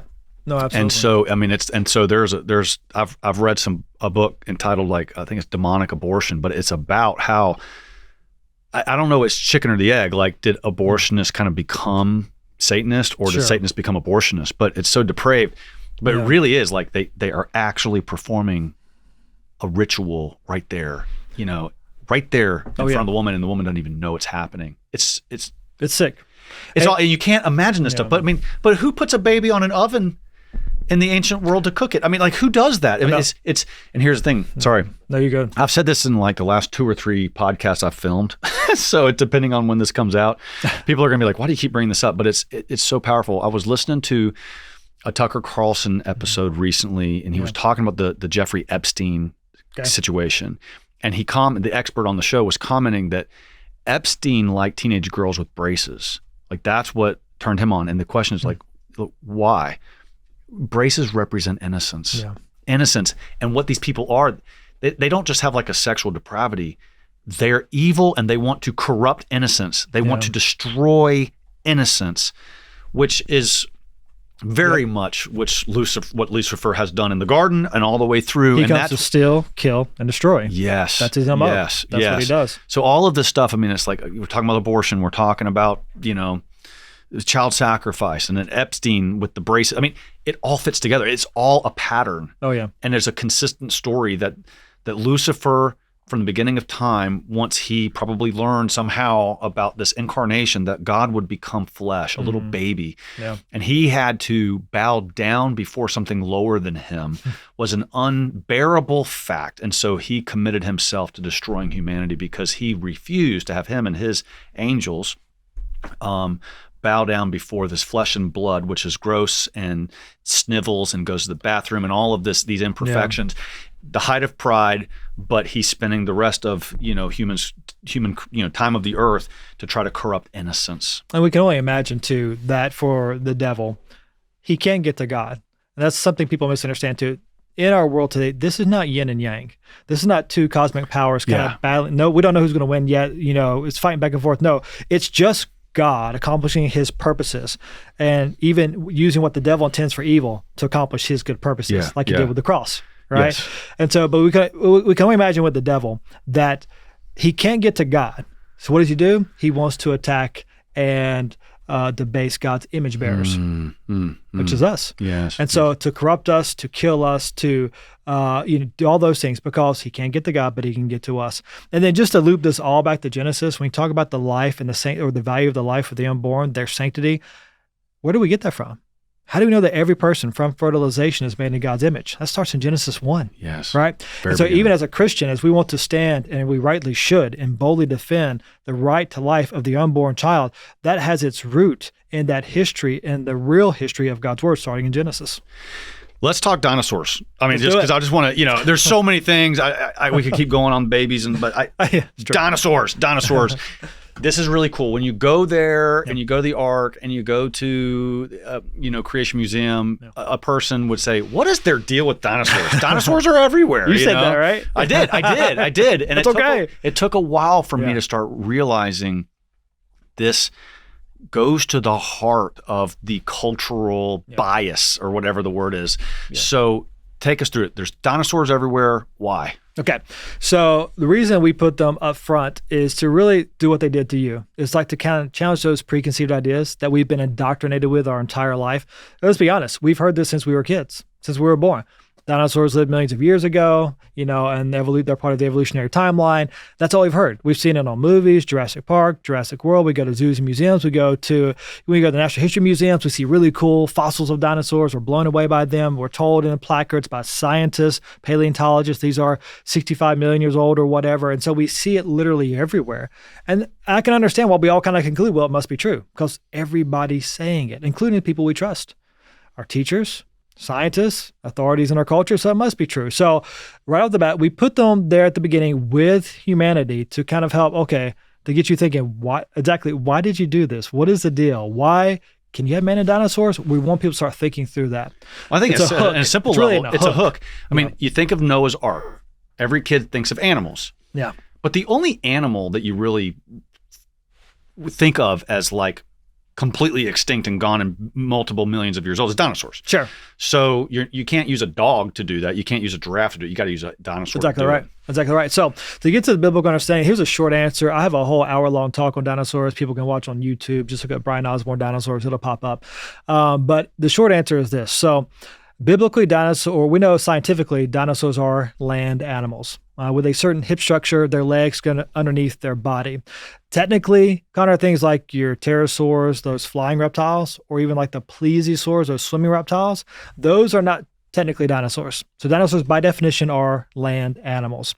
The Bible says that land animals were made on day 6 of creation week. Therefore, dinosaurs were made on day 6 of creation week. Now, of course, mankind was also made on day 6 of creation week. That means basically from the very beginning, man has lived with dinosaurs. Now, of course, that comes with an abundance of questions. I get it because I've been there. And one of them is this: well, why don't we find the word dinosaur in the Bible then? Well, because the word dinosaur is a new word. It's a very new word. Very. Right? Invented in 1841 by a guy named Sir Richard Owen. It means terrible lizard. And the word wasn't Terrible lizard. Terrible lizard. And it wasn't even used that much until the early 1900s. So, of course, you do not expect to find the word dinosaur in older English Bibles. And the word wasn't even invented yet. But there's another word in older English Bibles.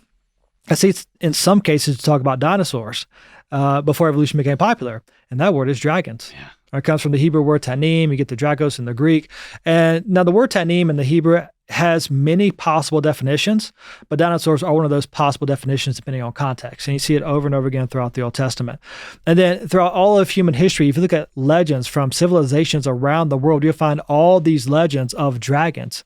And many of the descriptions of these dragons fit different known types of dinosaurs: Triceratops, Stegosaurus, T-Rex, and then, of course, pterosaurs, which again are not technically dinosaurs, but we tend to lump them together. Sure. We find legends of them as well. And we find this literally everywhere. Now, some of these legends have been embellished over time, but many of them accurately describe known types of dinosaurs. So this is on a global scale. And so you have that phenomenon. People say, okay, but wait, if dinosaurs lived with man from the beginning, then what did they eat? Well, as we mentioned earlier, the Bible says originally all things originally creation was perfect, and therefore all things were vegetarian. Genesis 1:29 and 30, in the original perfect creation, God told Adam and Eve they were to eat fruit, the animals were to eat plants. Originally, all things were vegetarian. And so that did not change until after the fall of man, and then kind of what we're getting to a while ago. And God did not give man permission to eat meat until after the flood. God told Noah post-flood, now you can eat everything. Right? Now, mankind, as he rebelled against God before the flood, may have been eating meat in rejection of God's command in Genesis 1:29 and 30, but God did not give him permission to eat everything, which includes meat, until post-flood. Time out. Why do you think he gave us permission to eat meat? Don't know for sure. There are a couple possibilities that would be the need for food. So if I try to weave this all back together, someone mentioned about the lack of trees in Turkey today. Well, we said the landscape was destroyed, but also the pre-flood world had to be luscious and flourishing. We probably had apple trees everywhere, right? You know? Yeah, it was like, and we know that from the fossil record, because the fossil record is formed mainly by Noah's flood. Right, most of those rock layers are formed from Noah's flood, and many of those rock layers we find coal seams that are formed from things getting natural things like plants and trees getting squashed and buried over time. Oil from living things, and then from plants you get coal and so forth. And then these coal seams, they're huge. The biomass required to make these coal seams dwarfs the amount of vegetation on the planet right now. So in other words, there was a lot more vegetation pre-flood, and it makes sense. Right. It was a paradise of a world. People just had to walk around and grab something to eat. Right. You want a snack, you just walk outside. Totally different. Yeah, but totally now different. It's barren. It's by comparison. And so you absolutely. probably have to have some nourishment. So he's like, okay, you can eat meat. And so put that all together. So plenty of trees pre-flood for Noah's Ark, by the way, and then post-flood, lack of vegetation. It's a barren world in comparison. God being infinite in knowledge, knowing the future, with the increase of mankind over time, needing food for the population. Maybe animals are another alternative source for food for people, as there's less vegetation to provide that. I can't be dogmatic on that. I wouldn't die on that hill. Right. It's just a feasible explanation for at least one of the reasons he allowed men to consume meat post-flood. All right, so back to dinosaurs. Yeah. The exhibit's awesome because it shows all of these different, like China has dinosaur stories. Yep. But there's a couple things that are more modern. Like I don't know if this was a hoax. I think there's an image of it. Some basically looks like cowboys in the West, like in Arizona or something. Oh, sure. Like, I don't know, 100 years ago. Yeah.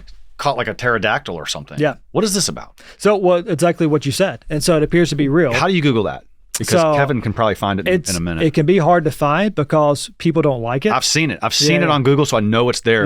Is it a pterodactyl? So from what we can tell, yes. Now, again, I would be careful still. I wouldn't be dogmatic on that. Can you have people doctoring documents? Of course, especially nowadays, right?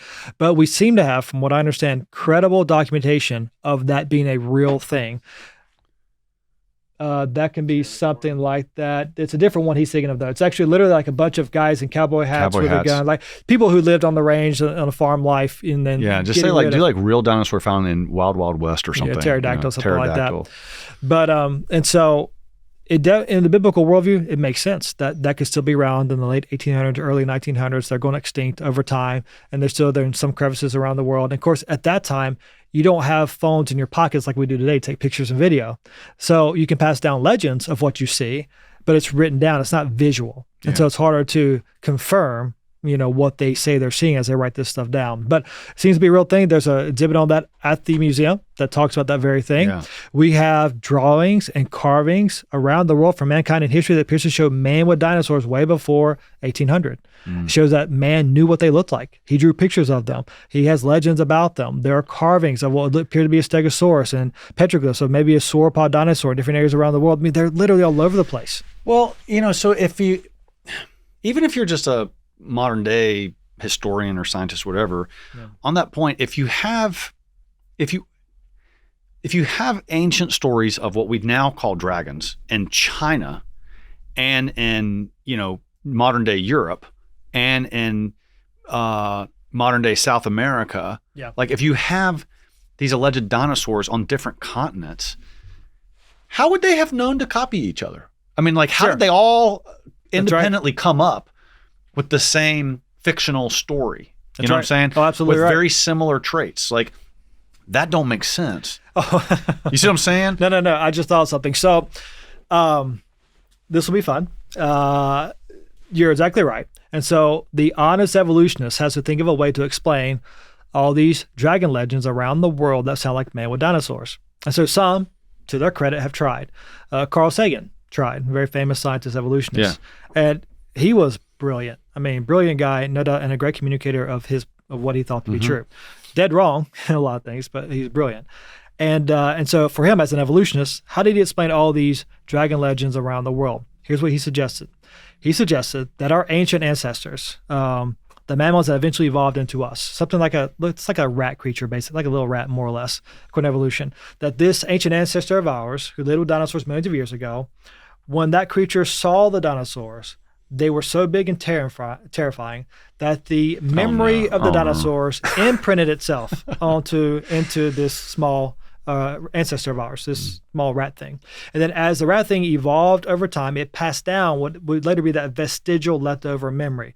And it kept passing down from one generation to the next. And eventually, as we evolved into humans, some humans back in the day had that memory click on. And they would have dreams in the night of these dinosaurs that their ancient ancestors saw. Then those humans woke up and they wrote about what they saw or drew pictures of what they saw. And he said, that's how we get all these legends. There it is. There it is. Sorry, yeah, but that's an insane... Hold that there, Kevin. Yeah. It takes more faith to believe that than anything else. That's an absurd thing. I mean, it's like... And your great ancestor who's a little rat figure. By the way, I think that was the guy who popped out of the Smithsonian and talked to us, the rat right? figure. Yeah, there you go. Yeah. And so it was so scared of dinosaurs that it imprinted on its little brain and it held into that. For millions of years. For millions of years. Yeah. And then once we're grown up, we're able to now all write the same legends. Some humans back in the day clicked on and they wrote it down. And I say so often in my talks that everybody has faith, Connor. Everybody does. This is not faith versus science. Right. It's faith versus faith. Right. Your faith interprets it one way. My faith interprets it a different way. And one faith is rational, self-consistent, in tune with the laws of logic, the laws of rationality, the laws of science. The other faith, the evolutionary one, is actually anti-science and anti-logic when you really break it down. I'm not trying to be mean. That's just the reality of it. They're both based on faith. And I would even argue that the evolutionary worldview is based on a blind faith. It's believed in spite of all the laws of science and logic that it breaks. All right, so this is the image I was talking about. Yep. It's got now. I mean, if they fake that, it's pretty good. Yeah, you know. And people could do that, but this has been around for a long time. This image, this idea has been around for decades, so it's not new. So it's not some new AI generated thing. Right. And could it be legit? Absolutely, because within the biblical worldview, that would make sense. I can't say definitively that it is. Right. But it does fit the conditions. But Brian, just like dragons is a word for dinosaurs. The legends of the Thunderbirds. Oh, absolutely. That's kind of the common word used for that. Correct. Yeah. Good job. Going back to the Native Americans as well. Absolutely. Yeah. Now, there's also, and I don't know if you'll be able to give them a Google word for this, but they have found dinosaurs with skin, with flesh on it, like in our modern day world. Mm-hmm. And that should defy logic. Like, look, if that was in some kind of ice somewhere, maybe, but if it's in like Arizona, and you dig up a dinosaur, it should only be bone. Oh my goodness. So walk us through that, because that's how do you, I want to look at if you can come up with a picture of that or something, but how was the scientist explain that away? Yeah, there's dinosaurs mummified, dinosaur skin fossilized, which is also incredible. But what you're actually talking about is even better than the dinosaur skin. We're talking about actual soft tissue from the dinosaur still intact. So this tissue that they're finding, again and again, by the way, from different dinosaurs around the world, is still pliable. It's still stretchy. You can pull it, it'll spring back in place. Oftentimes, there are blood vessels and red blood cells still intact in that tissue. And so note that we're finding it again and again in different remnants of dinosaurs. Note that typically secular scientists are finding it. All right, so if you give him a Google word so he can just soft tissue in dinosaurs, basically. Soft tissue in dinosaurs. Yeah, you'll find that. Because how do they explain that away? So you cannot have, and again, unless it's frozen in ice for 10 million years. Yeah, so a couple of different things. They will suggest that, number one, maybe if the conditions are right, that this soft tissue could last in its present state, the way we find it, for thousands, maybe up to 100,000 years, which, okay, still beats their theory. But even then, they're fudging the numbers, they're fudging the conditions to make it last even for 100,000 years. Right, but okay, but even if it was 100,000, that's not 65 million. That's a huge problem. And then here's what we'll boil down to. So there's a lady named Mary Schweitzer. All right, what do we got? Okay, so what you're looking at right here, Dr. Mary Schweitzer found this particular sample. It's from a T-Rex, and she was doing some research, and she found it by accident originally, and then she saw this can't be. This soft tissue can't exist in this 65 or 66 million year old T-Rex bone. So she kept doing more experiments and realized this is the actual thing. And it was blowing her mind. And so as they've done research, her conclusion was, and what many will still say today, is that, you know what? There's some mechanism out there that's making these things last for millions of years. There's something in chemistry we don't properly understand yet that's making these things last for millions of years. Maybe someday we'll figure it out, which you can believe that if you want, but that's a faith-based statement that's actually anti-science. The biblical worldview can explain this really well. It's just not that old. Yeah. That's why we find it. And we're finding it kind of on a global scale over and over and over again. It's soft tissue, just like my flesh and your flesh is made of mostly water. And it should not last hundreds of years after the creature's death, like maybe thousands, but no way millions. And so it's a great confirmation of the biblical timescale. And you would think it'd be a slam dunk, but again, they'll say, no, there's just some chemical process we don't fully grasp yet. And when we do, then we can explain it. Tan Books is here to help you become a saint. That's why we do everything we do. We publish thousands of titles, literally, that are specifically written to help you get to heaven. Everything from the lives of the saints to the writings of the saints, the greatest doctors of the church, the great spiritual masters, Alphonsus Liguori, St. Francis de Sales, and so on. So please come to tanbooks.com and find the book that God wants you to have right now so that you can get to heaven and be a saint for eternity. All right, so tell us about the dinosaurs on the Ark, because we've talked about the evidence that modern scientists are having to contend with. Right. But at the exhibits, you got dinosaurs all over the Ark. So how's that significant for you guys? Yeah, that's a big question. It's a logical question as well, because you think of dinosaurs, you think of these big monstrous creatures, like how in the world did they fit on the Ark, even though it's really big?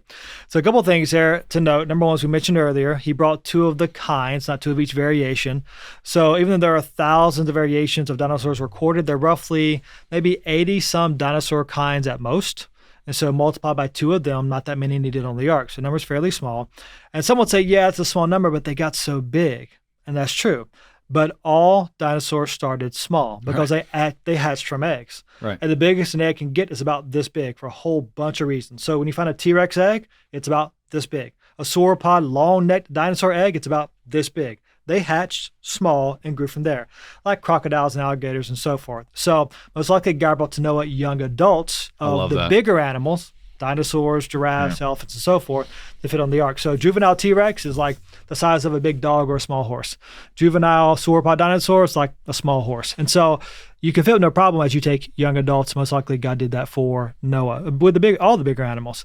And then post-flood, Noah gets off the Ark with the animals. They begin to fill out throughout the earth. Then about 100 years after the flood, you have the Tower of Babel. Humanity spreads out all over the globe, and they begin to live with or around these other creatures. And so you have dinosaurs and man in different cultures, thus the dragon legends around the world. And then because of the rough environmental conditions post-flood. And then also, God told Noah post-flood, I'm putting the fear of man into all the beasts of the earth. So post-flood, animals are scared of people, which means either they run away from people or they attack people. Therefore, animals can become a big threat. So post-flood, as you are living, trying to live your life, raise animals for food or livestock and plants for crops for food and money. If you have a dinosaur eating your sheep or whatever cattle or whatever animal you're raising, that's a threat. You got to get rid of him. The T-Rex can eat you. You got to kill him. He's a threat. Even the herbivores like your Triceratops or Stegosaurus, they're eating your crops. That's your food and your money. You can't have that. And so man will hunt down for those reasons, maybe just for sport to show you superior. I mean, I'm not a hunter. Maybe you are. But even if you don't like hunting, what man does not want a good T-Rex head hanging on their wall if they were around today, right? I don't care who you are. And so, and those are all the same reasons animals go extinct today. And so post-flood, they go extinct over time. And then, of course, you get Darwin in the 1800s and millions of years, 1800s, redefines everything. And then they get reclassified as living millions of years ago, which is absolutely false. But it's become the major narrative in our culture today. All right. So one thing we haven't covered yet, and I don't know how deep you want to go into this, is I think the average person would say, but carbon dating testing shows that they're millions of years old. Yeah.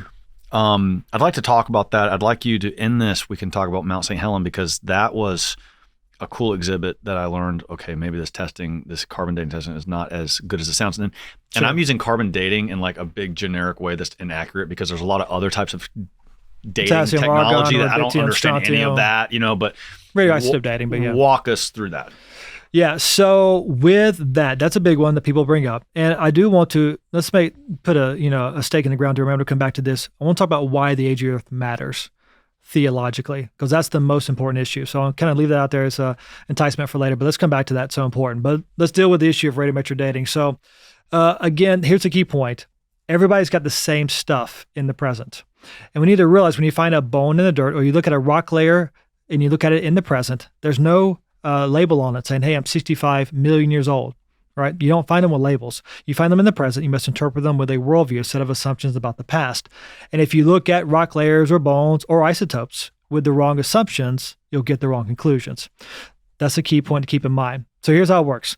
There are certain isotopes in our world today that are unstable. They'll change from one into another. Certain types of uranium will change into lead. You have carbon-14 changing to nitrogen-14 and so forth. Rubidium, strontium, potassium, argon, all sorts of variations. But here's how it works from a big picture perspective. This one type of element will change into a whole different type of element inside a rock sample. And so some uranium changes into lead. We can measure how fast the uranium changes into lead. That's called the rate of decay. And then we can look inside of a rock sample. We can measure how much uranium has changed into lead. We can multiply the amount of changed element by the rate of decay to make a guess about the age of the rock, right? Okay. So from a big picture perspective, that's how it works. Okay. And so I know that can be kind of nebulous. I usually do this with pictures, right? Think of an hourglass. If there's an hourglass sitting here on the table, when we walked into this room, we weren't here. We walked in, there's an hourglass on the table. Half the center at the top, half the center at the bottom. And we know it's an hourglass, so we know it would take half an hour. So we knew that a human was here 30 minutes ago that turned it upside down. Exactly right. That would be the assumption. Right. That would be the conclusion. But that conclusion could be wrong for numerous factors, because we don't know if when they set it down half full at the top, half full at the bottom. Right. Maybe they were here 10 seconds before us, just set it down, we walked in. Maybe it was here for a longer period of time, but it was really cold in the room, so the glass shrunk down, constricted the flow between the top and the bottom, therefore it flowed slower. Maybe someone's kind of joking with us, and they pulled the top off, put more sand at the top to break all, to kind of mess up our equation and our numbers. Fair enough, yeah. So here's what we don't know. We don't know the original conditions. We don't know the original amount, top and bottom. We don't know that the rate of decay has always been the same, and we don't know if it's been contaminated. But we are assuming against all those things. And so you make your assumptions, interpret the observations with those assumptions, you get the wrong conclusions. Same thing with radiometric dating. You don't know the initial amount of elements in the rock sample. You don't know the rate of decay has always been the same. You don't know if there's not been contamination over millions of years. And so if your assumptions are wrong about the initial amounts, the rate of decay, the contamination, then your conclusions will likely be wrong. And so again, the reason that they'll get such wrong conclusions looking at radiometric dating is because their starting assumptions are wrong.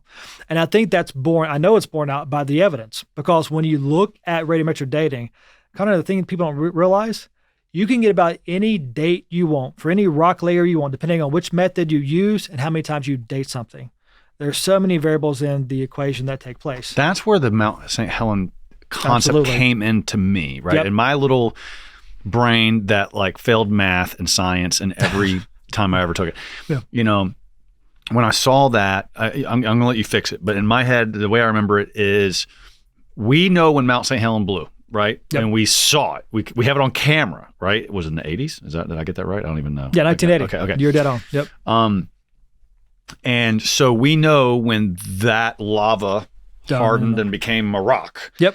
And then this dating method that people are supposed to use was supposed to tell you like when that became a rock versus lava. And it says like thousands of years or a million, I don't know, but it was, Oh yeah, you know, I can tell you. It was 45 years ago, Yeah. you know, Right. because I'm 46 and I was born in 79. Yep. So when it was that far off, imagine if something was 1,000 years old or 5,000 years old. Correct. It's going to give you a false reading of 10 million years old. Oh, absolutely. And there's so many people. Did I basically get that You right? did. Good job. You really did. And I think people might say, well, you're just cherry picking like one example. No, I literally can show you hundreds of them. Go to our website, answersingenesis.org. We have long, in-depth articles really summarizing the problems and showing examples of how you get such wrong conclusions because their assumptions are wrong, to your point.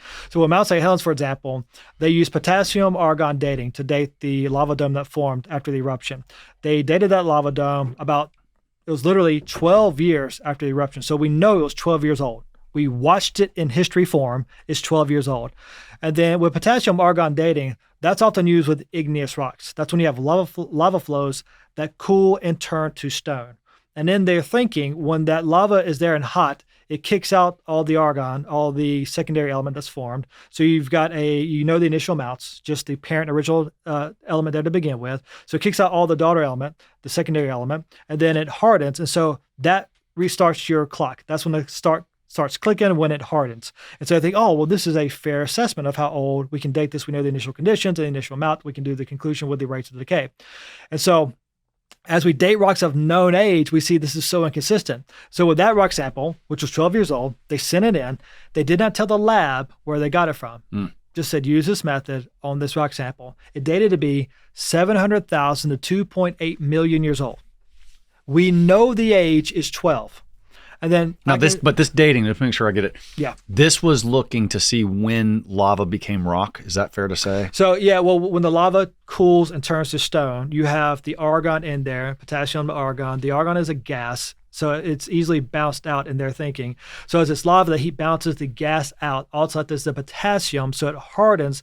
Potassium's all that's there, and then it begins to slowly change back into argon again. Okay, so they think when it hardens that it's cleared out the argon, so they know the initial amounts. Okay, so but the dating that they're looking for is when did it harden, or when did the rock form? The rock itself form. Correct. Okay, yeah. Okay. Now they'll say, well, there's contamination. There has to be contamination somewhere along the lines, but it happens over and over and over again. Rocks that formed in Hawaii roughly 50 years ago were dated over, I think, 5 or 15 million years of age. Rocks in New Zealand were dated over 3 million years of age, known to be just 40 or 50 years old when they were dated. We find this literally happening over and over and over again. Why? Because their assumptions are wrong. Over in Australia, they drilled down into a rock layer they thought was 45 million years old. So they dated it to be 45 million years old. They found petrified wood in that rock layer. They dated the petrified wood to be 45,000 years old. The wood was encased by the lava, by the rock layer. And so the wood encased by the rock layer was 45,000 years old, and the rock around it was 45 million years old. And so what these inconsistent results show you is the inconsistency of their starting assumptions. That's their problem. All right, so does the testing ever, like if they're testing the Mount St. Helen and it's supposed to be 12 years old, does it ever come back saying, no, it's only 4 years old? Or is it always missing the mark by making it older? Well, it depends on which method you use and how many times you use it. And this is where it becomes, some call it the dating game within like dating the age of rocks and so forth, because you can use different methods and they give you different ranges for numbers. So here's what happens, and this is where it becomes a very circular argument. The laboratories that do the analysis to give you the age of the rock sample, they want to know what rock layer you found this in, or where in the rock layers, where in the whole lineage of rock layers, which rock layer was this found in? And what they do is, if it's based in this particular rock layer, based on their assumptions, this rock layer should be roughly 45 to 55 million years old. So that gives them something to shoot for. Then when they date the rock sample, if they get a result that's not 45 to 50 million years old, then they say, well, it must be contamination. Let's date it again. Or it didn't turn out, let's date it again. Right. They'll keep going until they get somewhere in the right ballpark they assume to be the right starting point. Right. But that ballpark was established with evolutionary, secular, naturalistic assumptions, right? And so the standard is flawed because their assumptions are flawed. And that's the core thing. People tend to misunderstand about how we address this. We're not saying that secular scientists are dumb. Quite the opposite. I'm sure they're brilliant. It's not an intellect issue. It's their assumptions, thus wrong interpretations, just wrong conclusions. I'll give you an example. You ever watch a CSI show? Yeah. Right? And so the basic premise of every one of those shows is basically this. You come into a crime scene, the crime, it's a cold crime scene. The murder's already over, but you get there. You're looking at clues in the present. And of course, they look at certain things and they're trying to figure out who did it and why they do it. And they make some guesses based on their assumptions about what they're looking at. And they say, I think that person did it. And throughout the entire show, it's trying to make you think that person did it. That person did it. And then you get to the end of the show, the drama builds, and what happens? There's new evidence. There's an eyewitness that totally upends your starting conclusions. Which is what makes it a drama. Yeah, right? And you're like, oh, the evidence seemed to say they haven't screamed it was that person, but once I understood this other part, it made all this other stuff make sense. I was dead wrong. That's actually the person. Same thing here. That's what's happening because they're coming to the crime scene of the rock layers and fossils. It's a very cold crime scene. It's thousands of years old. They're looking at it in the present, making assumptions, making guesses, and they get wrong conclusions. And so, again, they're not dumb. It's their worldview that leads them astray. And some say, well, do you think they're trying to deceive people? Maybe, I don't know their heart, but I would say this for sure. They're deceived. They've been deceived into believing a false worldview about the past and about the present as well. Therefore, their conclusions are wrong. I experienced personally, as I've been working my way towards becoming a young earther. When I left the Ark the first time, I had the experience of, if the ground I'm standing on is 6,000 years old, I feel much closer to God. Much closer to God. Sure. Yeah. That almost makes me, in my mind, like one of the patriarchs in the Old Testament. Like I'm just right around the corner from Noah, sure, you know, yeah. or from not that many generations Adam. away. Absolutely, yeah. It makes me, and I also realize at the same time as I'm experiencing that, it's just an emotion. That's all it is. But I feel that. Yeah. And then I also realized, why is it that science would love, or modern scientists, I should say, nothing would make them happier than to show that the universe is not like 8 billion years old like it was 50 years ago. Yeah. You know, sure. Actually, it changes all the time. Yeah, it was, you know, when my dad was in school, it was like 8 billion years. Now it's 13.4 billion or whatever it is. And now other people are saying older and older. It keeps getting older by billions of years every couple of years. Changes all the time. And so, and they want to show that nothing makes them happier than to make it older. Sure. They want it, if they could say it's a billion years old, it would make them happy as can be. And yet I want it to be as young as possible. It puts me closer to God. It's sure. There's something going on in the psychology for both of those, people like me and then people like the modern scientists. Why do you think they want to make it as old as possible? I think there are at least a couple reasons we can dive into and think through. Number one is it's a practical problem.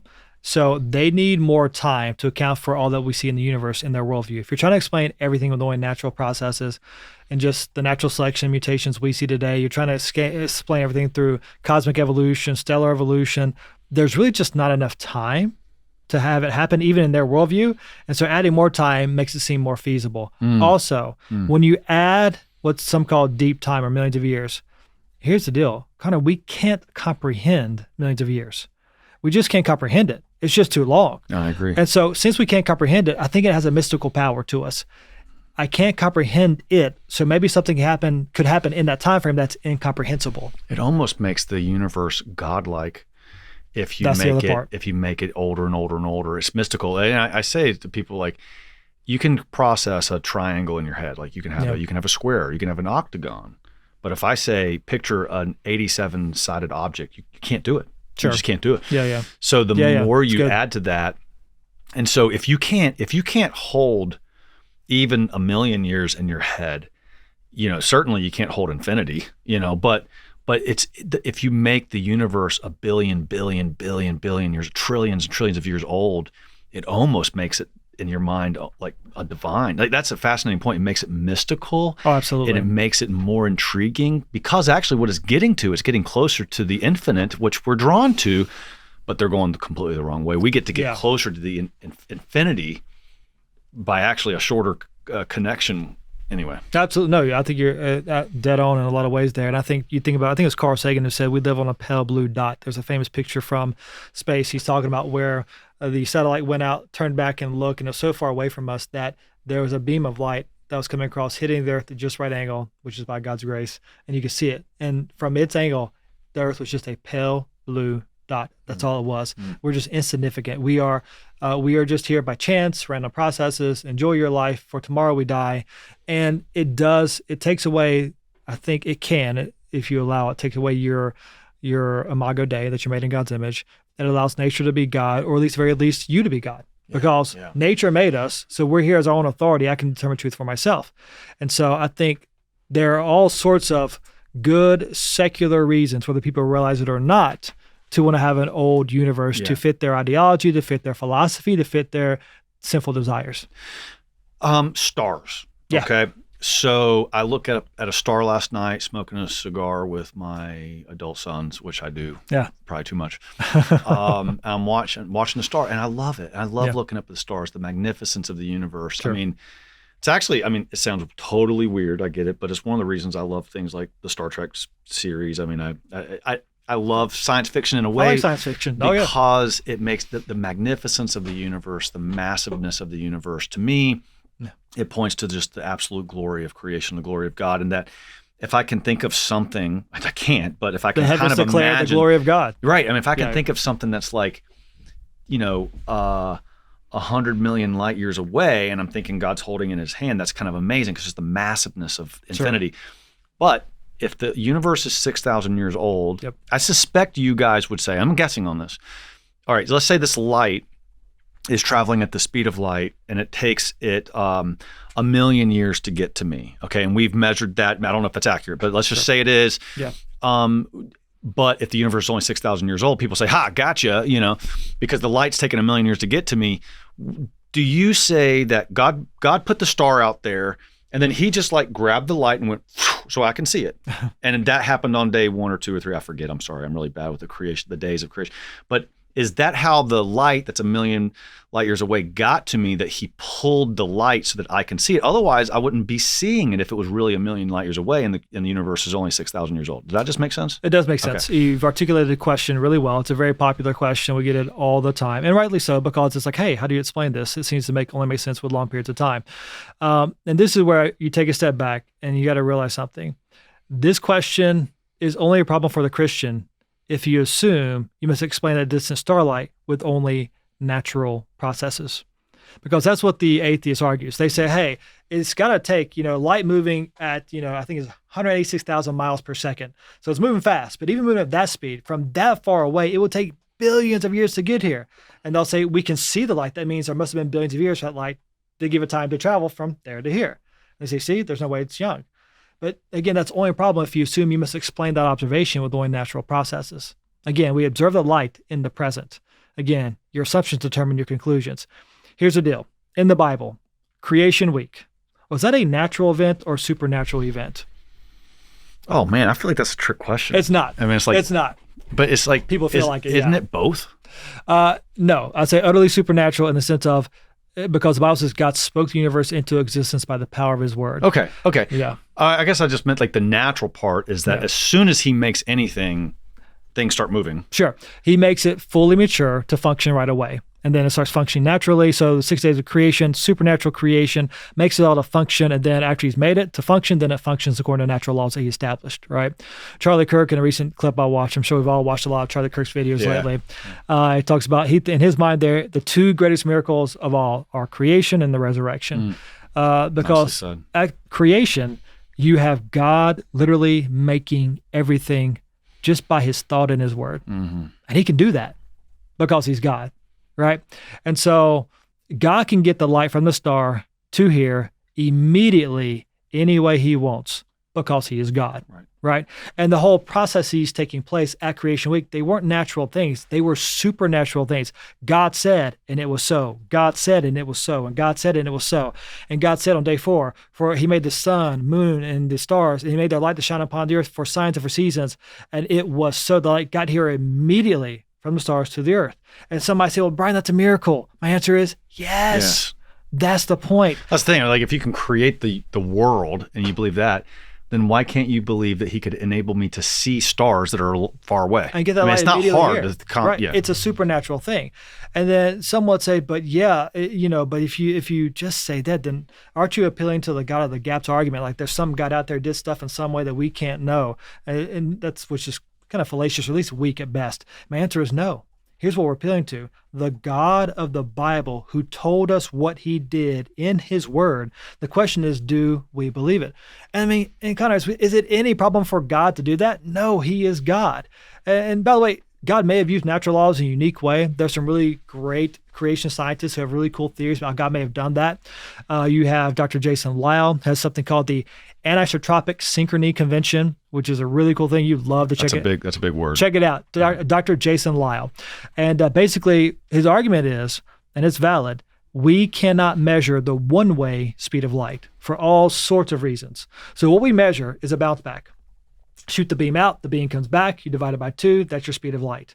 But it could be, and it works mathematically if you change the convention, that the one-way speed of light is instantaneous, and the bounce back is the full thing we're measuring. Really? Yep. And so what that means is it's based on relativity, based on our position in the universe. We're receiving the light. So from our relative position, it's coming towards us. Coming towards us, it is infinite. Now, if it had to bounce off the earth and go back to the star you've seen it come from, then you'd be there for a long time. Right. But the one-way direction, the one-way reception of the light could be instantaneous. It works mathematically. It works with the laws of relativity, general relativity. It's a powerful theory. Now, you cannot dogmatically prove it because we cannot measure the one-way speed of light. That's a problem, but it makes sense. Or other theories, gravity affects the passage of time. You can have gravity wells affecting your creation week. You have the idea of Dr. Danny Faulkner, a good friend of mine, has what's called a Dasha solution, which he talks about during creation week. The Hebrew verb seems to imply that when God spoke it into existence, it came into existence and then it formed rapidly. So for example, instead of a tree just popping into existence, fully grown, the Hebrew verb tends to imply that, as God said, let there be vegetation, the tree, like a time lapse, starts from a seedling, goes all the way up, but in just no time flat. Right. So if you're watching a time-lapse film really, really quickly. Right. And so maybe a similar thing with starlight and so forth. And there are issues with both those theories that have problems, but they could work. Here's my point. God could use natural laws in a unique way. He could have done it totally supernaturally, not a problem for the biblical God. Right. Not a problem at all. And then here's the ironic thing to me about this question. It's actually the evolutionists and those who believe in the Big Bang who have the actual distant starlight problem. There's a name for it. It's called the horizon problem. And so here's their problem. That there's not been enough time, even in 14 billion years, to get light across the known universe. And it must have done so for numerous reasons in their theory. So not enough time. So how do they explain this away? Here's what they suggest. That after the Big Bang, when nothing exploded and made everything, after that for some unknown reason, by some unknown mechanism, space, time, and matter began to expand faster than the speed of light, exponentially so. It's called inflation.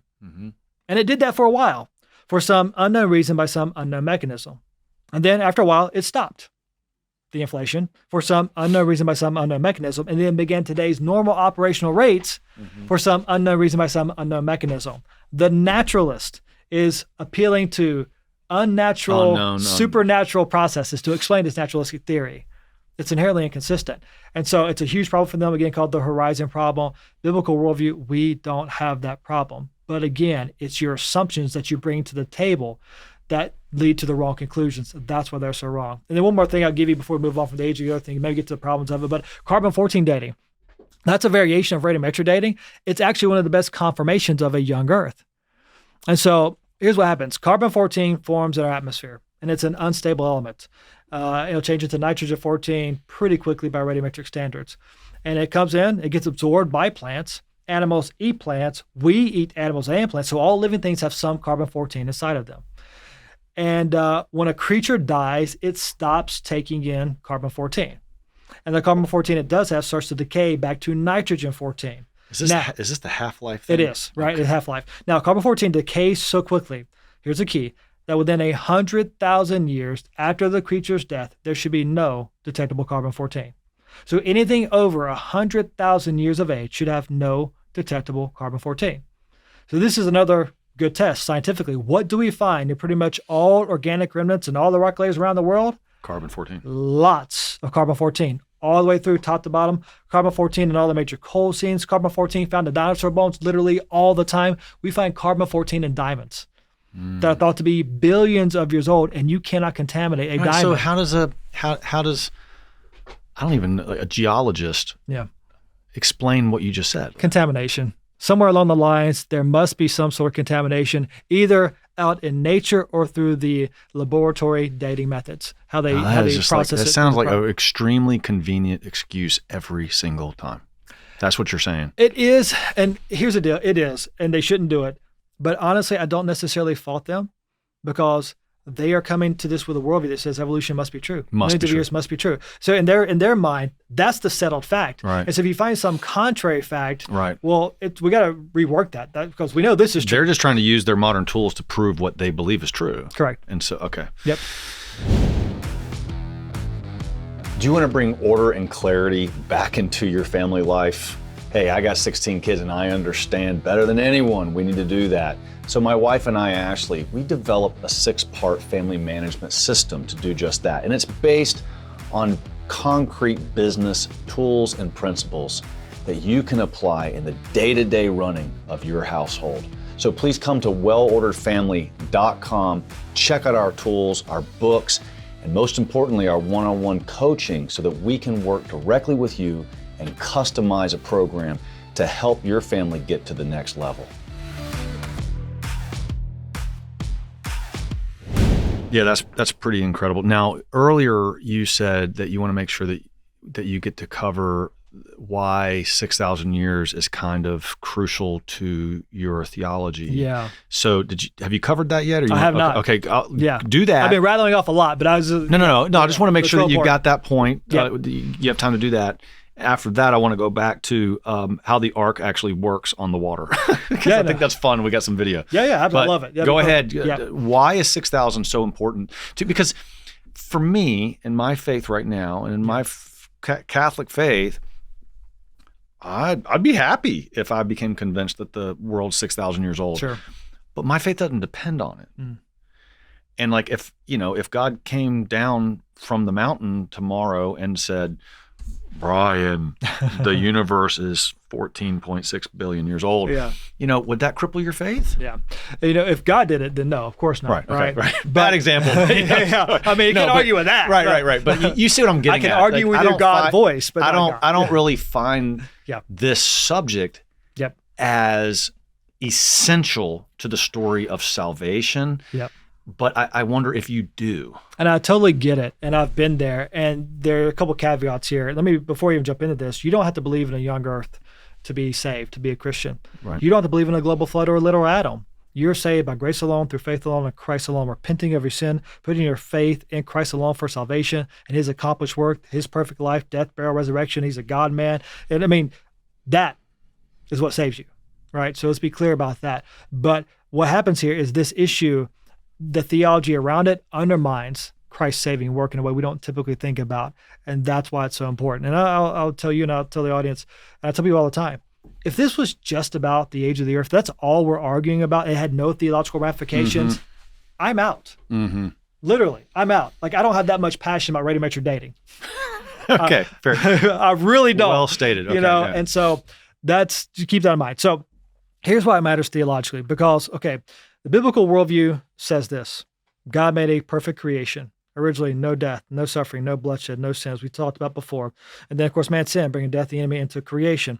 And then around 1,500 years, there's a global flood that laid down most of the rock layers and fossils we see today. And so we can explain the rock layers full of dead things, majority of them, post-Adam's sin. How? Through Noah's flood. And the Bible's clear, death comes in the world because of man's sin. Before sin, no death. Here's the problem. if we scrap that, reject that, and reject what God's word says about that, and we say, no, we can embrace what man says about history.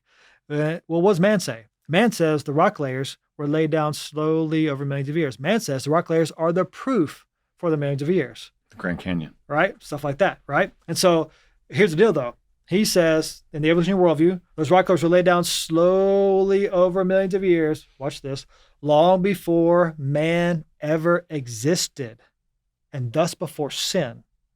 And in those rock layers, supposedly laid down before man, before sin, you find lots of what?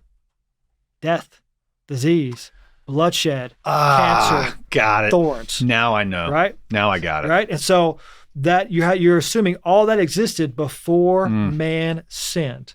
And that has so many problems. If that were the case, that means God is the author of death. Mm-hmm. Before man sinned, it was part of his creation. He created it. And in a real sense, we're blaming God for death instead of our sin. We find thorns in the fossil record that the evolutionists say are millions of years old, but the Bible's clear. Thorns came after the curse. They're the result of the curse. They're a symbol of the curse. Yeah, which, by the way, right? I think that's an incredible typology for the crown of thorns. Oh, absolutely, right? And then most important of all, here's the deal. If you try to put millions of years into the Bible, it doesn't matter how you try. I tried a lot of different views way back in the day. Day-age theory, gap theory, progressive creation, theistic evolution, framework, hypothesis, cosmic temple, etc. They all eventually put death before sin. And just think this through with me. If there was death before sin, that means death is not the consequence or payment for sin. Okay, now, I'm not a Bible scholar. Wait, let me finish this, then we'll jump in. Okay, hold that thought if you don't mind. Please, so, go ahead. Let me start over just because there's a beautiful conclusion what you're here. doing. Keep going. So if you've got millions of years, you got death before sin. If there's death before sin, death isn't the payment for sin. Here's the deal. If death isn't the payment for sin, then Jesus' death does not pay our sin debt. And that is the indirect attack on the work of Christ on the cross for our salvation through what he has done. And so we would call it like an indirect attack. Of course, you can still be inconsistent and believe in an old earth and just believe in Christ and be saved. We're not saying you can't. Of course, you're saved through grace alone, faith alone, Christ alone. But this idea attacks the underlying theology needed to explain why his death paid for our sin. All right. I got your logic now. I totally get it. Yeah. And it's beautiful. It's a beautiful testament to how the age of the earth respects the role that Christ played in salvation, all salvation. But your underlying premise is that death, before sin there was no death. That applies to all animals. Correct. Not just man and woman who, Homo sapiens, whatever you want to call it, like infused with a soul made in the image and likeness of God. Mm-hmm. So there's a lot of Christians who would believe, animals could have died and plants could have died, but that passage in Genesis is only referring to man and woman who were made in the image and likeness of God. How do you respond to that? Yeah, we get a lot of that from a lot of different people, some very credible people, by the way. So just to be as fair as possible, there's some real brilliant minds in Christianity who would disagree with us. I would say they may be twice my intellect, but they're dead wrong because God's word is really clear on this. And so if you look at the text in context, first I would argue that the plain reading of the text doesn't allow for that. So perfect creation, Adam and Eve, you eat fruit, animals, you eat plants. Not until after the fall does that change, right? And then after the fall, we see the first death of an animal where God kills an animal to shed its blood to cover Adam and Eve's sin and their shame. That's a picture of Christ as well, Genesis chapter 3. Okay, wait. Right? So he kills the animal to give them leather clothing. Right? This is post-fall, though. So after the fall, an animal dies for the first time, and he covers their sin and their shame. That's a picture of Christ, the Lamb of God who comes later and sheds his blood to cover our sin and our shame. Oh, wow. Okay, I hadn't seen that typology before. That is beautiful. Right, so it's right there from Genesis 3. It's pointing to Messiah to come. Beautiful. Right? It's beautiful. And so you have... That first animal, whoever that first animal was that gave them fur or leather, whatever it was a prefigurement of Christ who would cover our sins. And throughout the Bible is this echo that sin didn't just affect Adam and Eve. It affected everything. Everything was wrecked by man's sin. The universe, the dirt, the dinosaurs, everybody was around, the entire universe was wrecked by man's sin. And so all of creation, Romans 8:22, is groaning in pain because of man's sin. And that is one of the key verses we'll look to because it says all of creation was broken by man's sin. Because some will say, okay, well, Brian, you'll quote Romans 5, 1 Corinthians 15, that says through man death entered the world. And that is really talking about death entered mankind. Yes. Right. And it's true. That is correct. Death came to mankind because of man's sin. I would so argue in the larger context of the verse, it seems to imply the entire universe, even though it's focused on mankind, and mankind should be the focus. We're the image bearers. right? But Romans 8:22 and verses like that are plain. All of creation is groaning in pain. Why? Because of man's sin. And that's why all of creation is longing for Christ to return the world to its original perfect state. And so we are broken by sin. We're broken by the effects of sin and the curse. Therefore, we want the restoration where all things are made new. And there are eschatological implications here as well, because within the biblical worldview, we're longing for Christ to return the world to the original perfect state, right? Here's the problem. If there was death and suffering in the perfect world before man sinned, cancer, thorns, bloodshed, animals dying, does that mean when Christ returns the world to a perfect state, he'll return it to more death and suffering post his return? No. He'll return it to where the lion lies with the lamb. Yes. You can handle the cobra. Why? Because originally there was no death or suffering in the original perfect creation. Man's sin wrecked all of that. And so eschatology, theology, the implications to the gospel of Jesus Christ, it is all connected. And that's why it matters so much. Because I tell people all the time, the good news of Christ doesn't start in Matthew. I love Matthew. But the gospel starts in the book of Genesis. Mm-hmm. And if you undermine that, the veracity and the authority of God's word there, why trust it anywhere else? And Conor, for so many people today, they think the Bible's been debunked. It's wrong about history. Science has disproved it about origins. It's wrong about all that stuff. It's an old fuddy-dud book that has no relation to our modern, relevant, sophisticated society, can't understand us. We don't trust any of it. So the first part's disproved, they discard the whole thing. And then they embrace other ideologies like neo-Marxism, like wokeism, like these nihilistic ideas that lead to death and suffering and brokenness in their own choices in the world around us, in our culture. Ideas have consequences. And so theological ideas and then cultural ideas have consequences. That's why it's so important we go back to God's word. Do you think that at the end of time, he'll make a new heaven and a new earth, and so the animals go to heaven kind of idea, I mean, so... We don't know. I mean, I tend to think so. I wouldn't mind it. Yeah. I had some dogs growing up. I'd love to see the dogs again. And but the Bible doesn't say, so we can't be dogmatic. No pun intended on the dog there. But sorry. That's good. It wasn't really trying. But anyway, so it'd be nice, I think. But I think it wouldn't be, it seems consistent with the way God does things, is that it's going to go full circle, that he's so kind. Heaven and the new heaven, new earth, they're going to somehow, like you said, the lion's going to lay with the lamb again. Well, that means lions have to be there, Yeah, sure. So I love that. Okay, that's amazing. Thank you I'm glad I gave you that space to do that. Yeah. It's beautiful. But I want to, can we go back to how in the world this ark was built and or the structure of it? And sure. We got some video, Kevin, or Nicholas, whoever is, we're going to throw up some images of how this thing flourished. I mean, we have just gone full circle. It's awesome. Which I kind of love, because it seemed like it's random, but we're bringing it back. We know what we're doing. Trained professionals. All right. This is videos that you guys made of how this bad boy would float. Yeah. So I love it. Well, we're showing mockers here too. They're kind of making fun of that part of that video there, because indeed the ark is a big point of contention where people say they can't fit the animals on the ark. There's no way it would survive a global flood. They're all the questions that pop up, but they tend to create straw men that are easy to knock down. Mm-hmm. And so when you look at the actual biblical understanding, then you can make an ark, no problem. So what you're kind of looking at here, of course, there's talking with the video, but I'm trying to relay it here. Yeah. This is an older version of an ark. That you're seeing there. This is how. Pause that. That's so with our ark, we added some different features to it that are consistent with ancient shipbuilding techniques. So these are techniques that can go way back in time, and maybe Noah used these. As a matter of fact, maybe the ancient cultures got the ideas from Noah. I mean, think about it. Noah and his sons get off the ark post-flood. They all had this information about shipbuilding. Why not pass it down to coming generations? And so they could. Well, he was certainly the expert at that point, because there's no one else. No one else. That's right. That's true. And so I think if we keep going, it might rotate a little bit more to make it a bit easier to look at. That gives us the length that we talked about earlier based on the royal cubit, and then the dimensions give it good stability during a global flood. But the box has problems, so we added the bow fin and the rudder, or the stern, you might call it. Pause. So whatever. That's okay. Whatever. You tell me. You can kind of see it there. Now, that works. So we'll pause it together. That'd be great. And so right there. And so with those features, what they do is, again, those are useful things in ancient ships. But after Noah's Ark, the bow fin catches wind, turns the ark in the right direction to go into the waves instead of being sideways into the waves. If you go sideways into the waves, easy to capsize. Okay. If you go into the waves, then you can go through them, and there's a lot less rocking back and forth. So a lot better for people inside as well. The stern, or what you might call the rudder, some would say, also helps keep it in that right direction to go into the waves, not sideways. And again, those features, Noah may have used those, he may not. We don't know.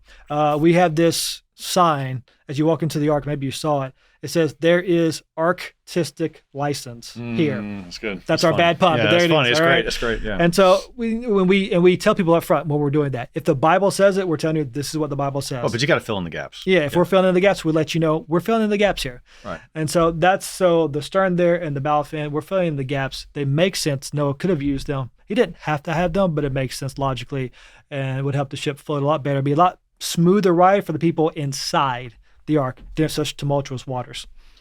Keep hitting play there, Kevin. So this is like showing how it would maneuver through the water. It's going through, and you got big waves coming. You don't want to go sideways. I think it might even show, if I remember from earlier, if it doesn't have these features. Yeah, here we go. No features, no bow fin, no stern. You rotate over. And of course, that's not good. Everybody dies, and that's really bad. Right. And so it's showing the idea here. But those features keep that from happening, and this has been scientifically proven.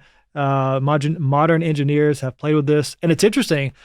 The dimensions of Noah's Ark fit modern-day cargo ships. Really? Like God knew what he was doing. Yeah. Isn't that cool? But again, it's showing you going this way with the waves, so they go along the side instead of being capsized by them. That's the whole idea, making it stable. And it makes sense both with the mechanics and the engineering of the water and with the Ark itself. So if there's another flood, which we know there's not going to be, That's right. but if there's another flood, then do you have like a pass, like you and your wife? No. Does it get like you get like a passport to Hey, get you on? know Like what? Ken Ham's gonna be standing at the big doors. And he's like, "Show me your passport." That's a good. I'm sure the Babylon Bee could take that and make something Right, great no, out of good. that. It's They like, really good. sorry, it expired. You're like, no. It's like, You don't have the annual pass. I'm Ken's sorry. waving to Brian as the flood comes. I'm telling you, so our Ark won't float. It of course has to meet all the building codes. Do I have to donate enough money to like get on the boat if it floats again? You know, sorry. Yeah. All right. Yeah. So, but no, if it rained, you think it would really float? No, it would not. So it would not. It's a building. So Okay. I mean, it has to be built to code. You know, you've been there. You know, we have to make the aisleways very wide. It to be handicap accessible, which is a great thing. We have ECVs for people to easily motor around because. Spoiler alert, if you go, it's huge. Mm-hmm. And so if you have trouble walking, you want wheelchairs or an ECV to get you around. It's helpful.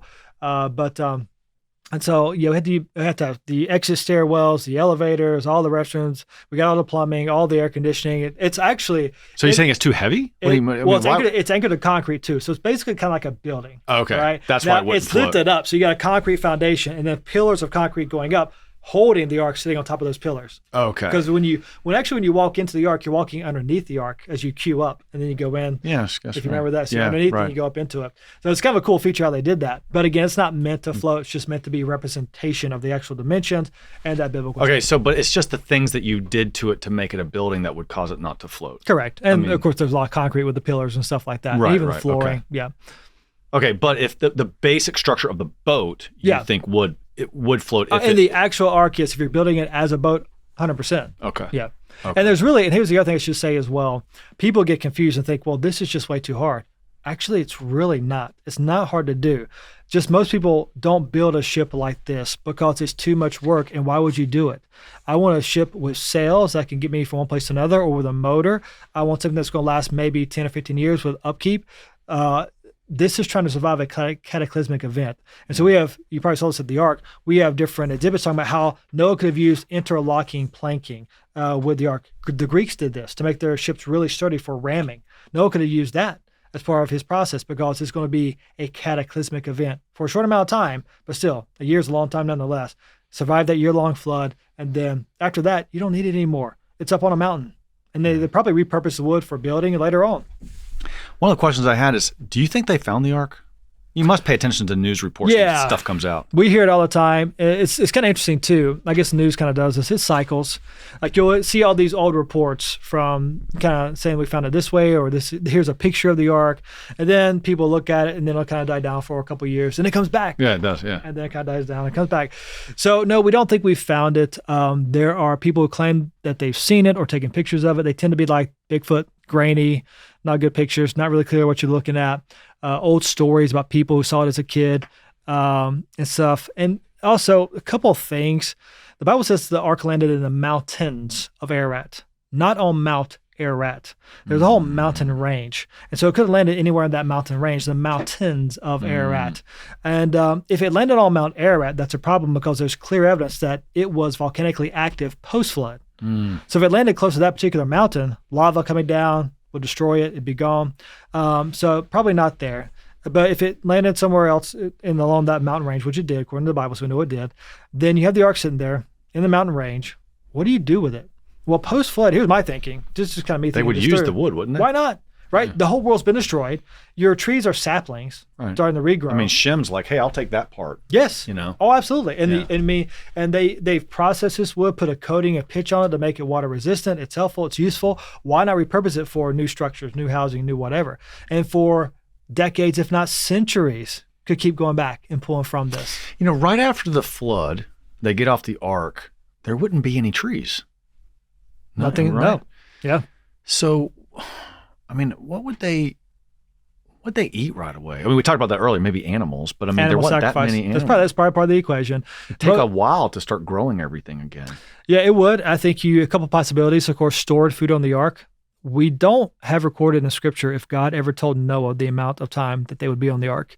So it ends up being over a year, like 370 some days roughly. And is when they got on and got off the ark. How do you know that in Scripture? How do you know that? It just tells you. It tells you literally the day of how old Noah was, the month and the day, and it tells you the month and the day when he got off in his age. Yeah, I can't remember the exact words, but it just gives it to you. It's 370 days. Yeah, because I knew it wasn't 40 days and 40 nights, but that's what people think. Because that was just the reigning part? The initial reigning part. Okay. Maybe not the total reigning part, but definitely the initial part. Maybe some suggest, can't be dogmatic here either, that's the part that led up to the ark actually lifting up off the ground. And then... So maybe, but nonetheless, they get off, and then maybe on the ark they stored more food.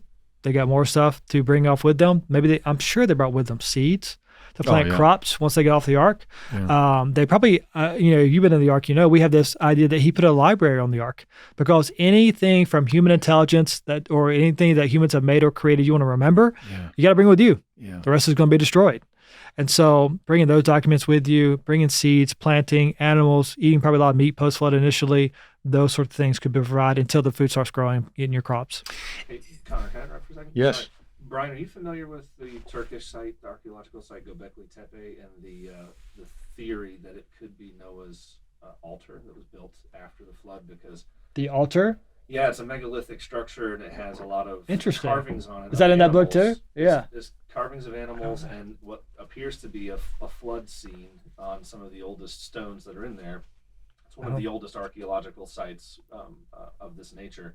But what's also interesting is that for some reason the scientific community has decided not to excavate any more of it. I think it's only like less than 20% of it has been excavated, and they have just put a moratorium or whatever on not excavating it anymore. The more that we learn about what they have excavated, the more they want to stop further excavation. I'm not familiar with it, but I'm interested. It's fascinating. Because Göbekli Tepe in Turkey, and it's not far from where the mountains would have been there that they think the ark would have come to rest. That's cool. That's good. Yeah, I'll have to check that out later. Thank you. Related to that, we talked about all the different cultures in history having dinosaur stories, but they all have a flood story. All over the place. So, hundreds of them. So this would be Noah comes off the ark.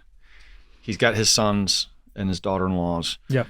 And this kind of wraps into my next question about repopulation. Sure. And so how that would have worked, how quickly it would have worked.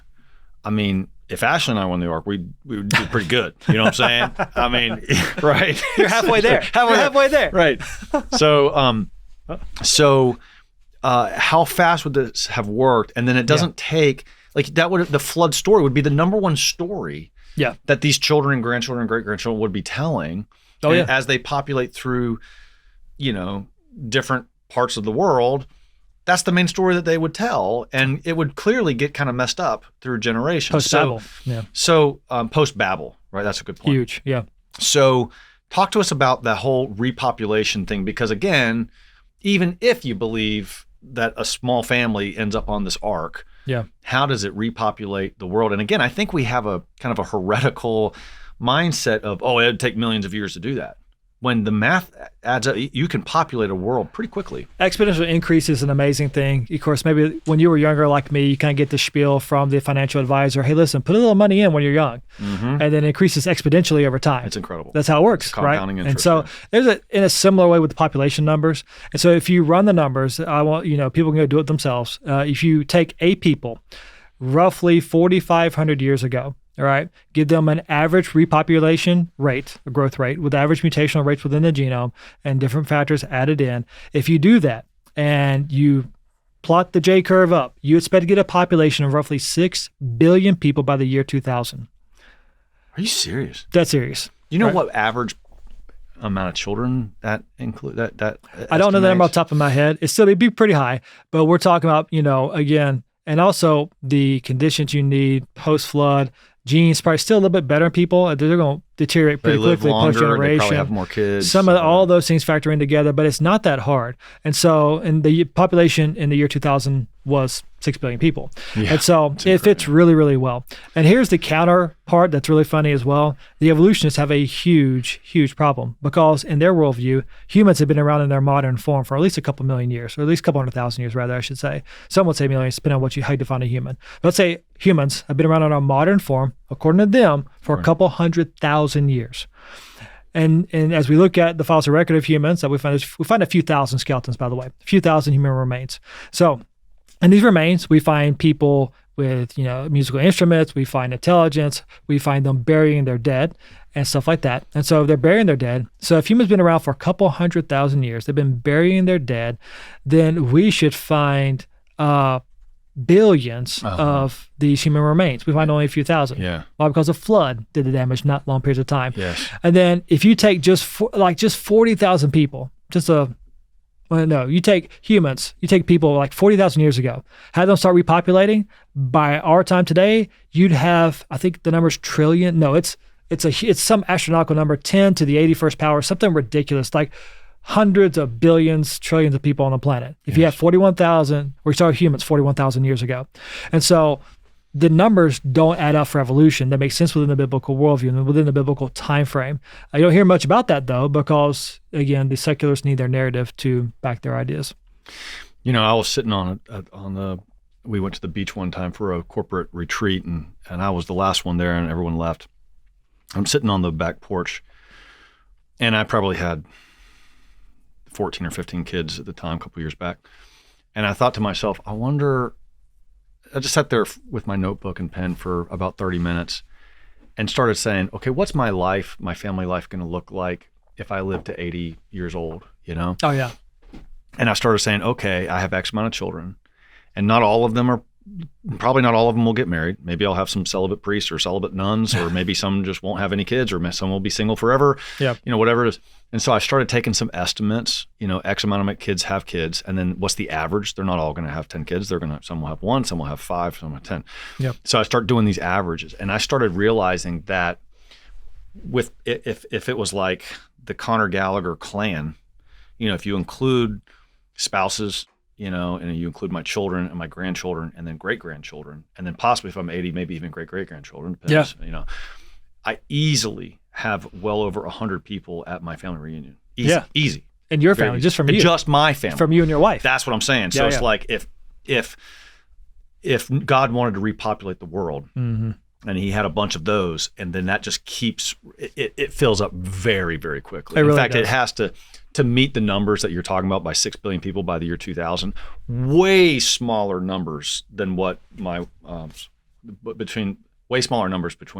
sorry, I lost my train of thought because I had a fly way smaller numbers than what Ashley and I are doing without even really trying. It's not like a race to see how many kids we can have. It's just what's happened. Yeah. And I would add this too to the equation as well, to what you're talking about, the flood legends. So about roughly 100 years after the flood, that's when you had the Tower of Babel. And so at that particular time, humanity is spread out all over the globe, right? Yes. They are spread out and they're isolated. That's when they spread out real quick, right? Okay. Oh, yeah. It's because they didn't speak language, and the same language, like, we're out of here. It says God spread them out. So it could have done that in any numerous ways. But they have brand new languages. So now you create isolated people groups. They're isolated geographically, new region. They're isolated linguistically. Mm-hmm. So you're going to stick with those who speak your own language, right? Yeah. So what happens? Well, as people move out in different places, in these isolated gene pools, in different areas, different genes will do better in different populations in different areas. So in one area, You might have those who become more darker brown over time because it's dominant in their gene pool. It helps in that area. This area that might be more lighter brown. This area that might be taller. This area that might be shorter. This area their eyes might be a bit more almond shaped. And you have these variations. These genes become dominant over time and then begin to define those people in that area. This explains all the people groups all around the world with diverse physical traits. Yes. And this is so important because those traits come from the genetic variability God put inside of Adam and Eve from the beginning. And if you trace human history rightly down to its origin, you go back through people today, all back to Noah and his sons, all back to Adam and Eve. Conor tells us there's just one race, the human race. Yeah. We all descend from Adam. That should be the very thing, this very belief in us being traced back to Noah and your description of how there's like genetic devolution over time, but we all come from that same source. Yeah. If anything should end racism, it should be that. Racism is idiotic because there's just one race. And then real science confirms this, by the way. I like that. That's good. Now there could be ethnic partiality. I think words matter. And so I think we could choose better words here. So there's definitely battles between cultures and ethnicities, no doubt, but race-wise, there's just one race, a human race. And this has so many consequences that span how we understand humanity and populations and people. People say, what about interracial marriage? Well, there's no such thing as interracial marriage. It's humans and humans. Humans and humans, right? Now, do you need wisdom to marry someone from a different culture? Sure. They exercise wisdom there, but there's nothing prohibitive in the Bible about marrying someone with a different skin shade. Yeah. And if you look at it genetically, every human on earth is 99.6 genetically identical. Wow. We're just one race. And so that message should help bring some unity and clarity. It helps debunk so many of the false narratives, racist narratives, much of that born out of evolutionary thinking, as I mentioned earlier, the false narratives of critical race theory, which is just a neo-Marxist, pagan, demonic ideology that hates Christianity, that's infiltrated our culture by and large, causing so much of the havoc and death we see in our world today. It helps debunk all of that, but it starts by being rooted in God's word. No, I think one of the great things that helped, what was it? It was on Time Magazine. It was twins that were born, but one was white, one was black. I got tons of pictures like this, It's awesome. Well, and what people don't realize that's a snapshot of everything we're talking about right here. It is.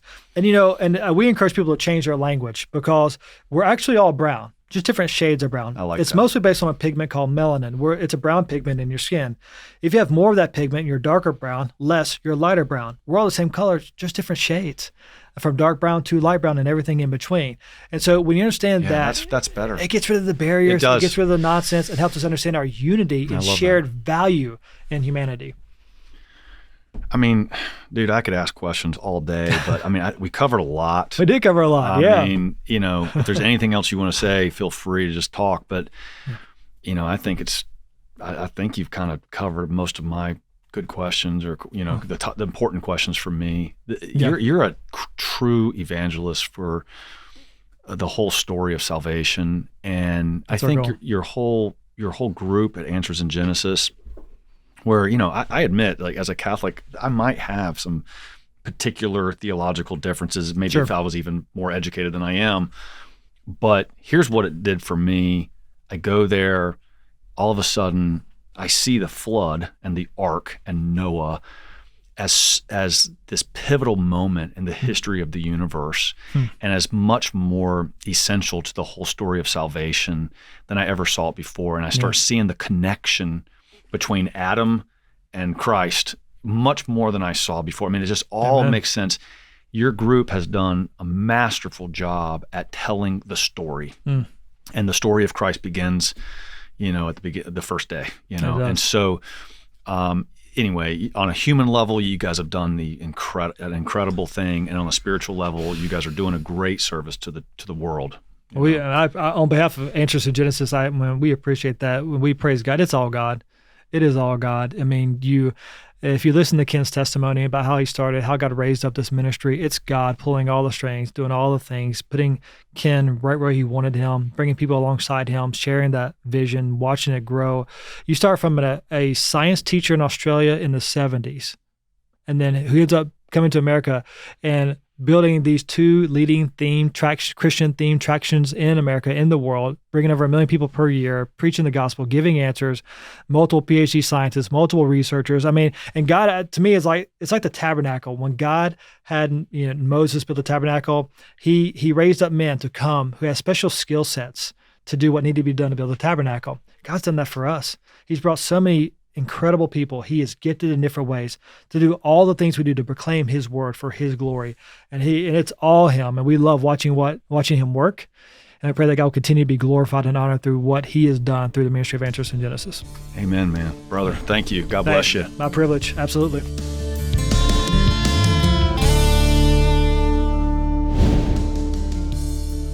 Hey, thanks guys for checking out the Conor Gallagher Show. Please take a moment to like, subscribe, or comment, or whatever you got to do to support it. And I appreciate that very much.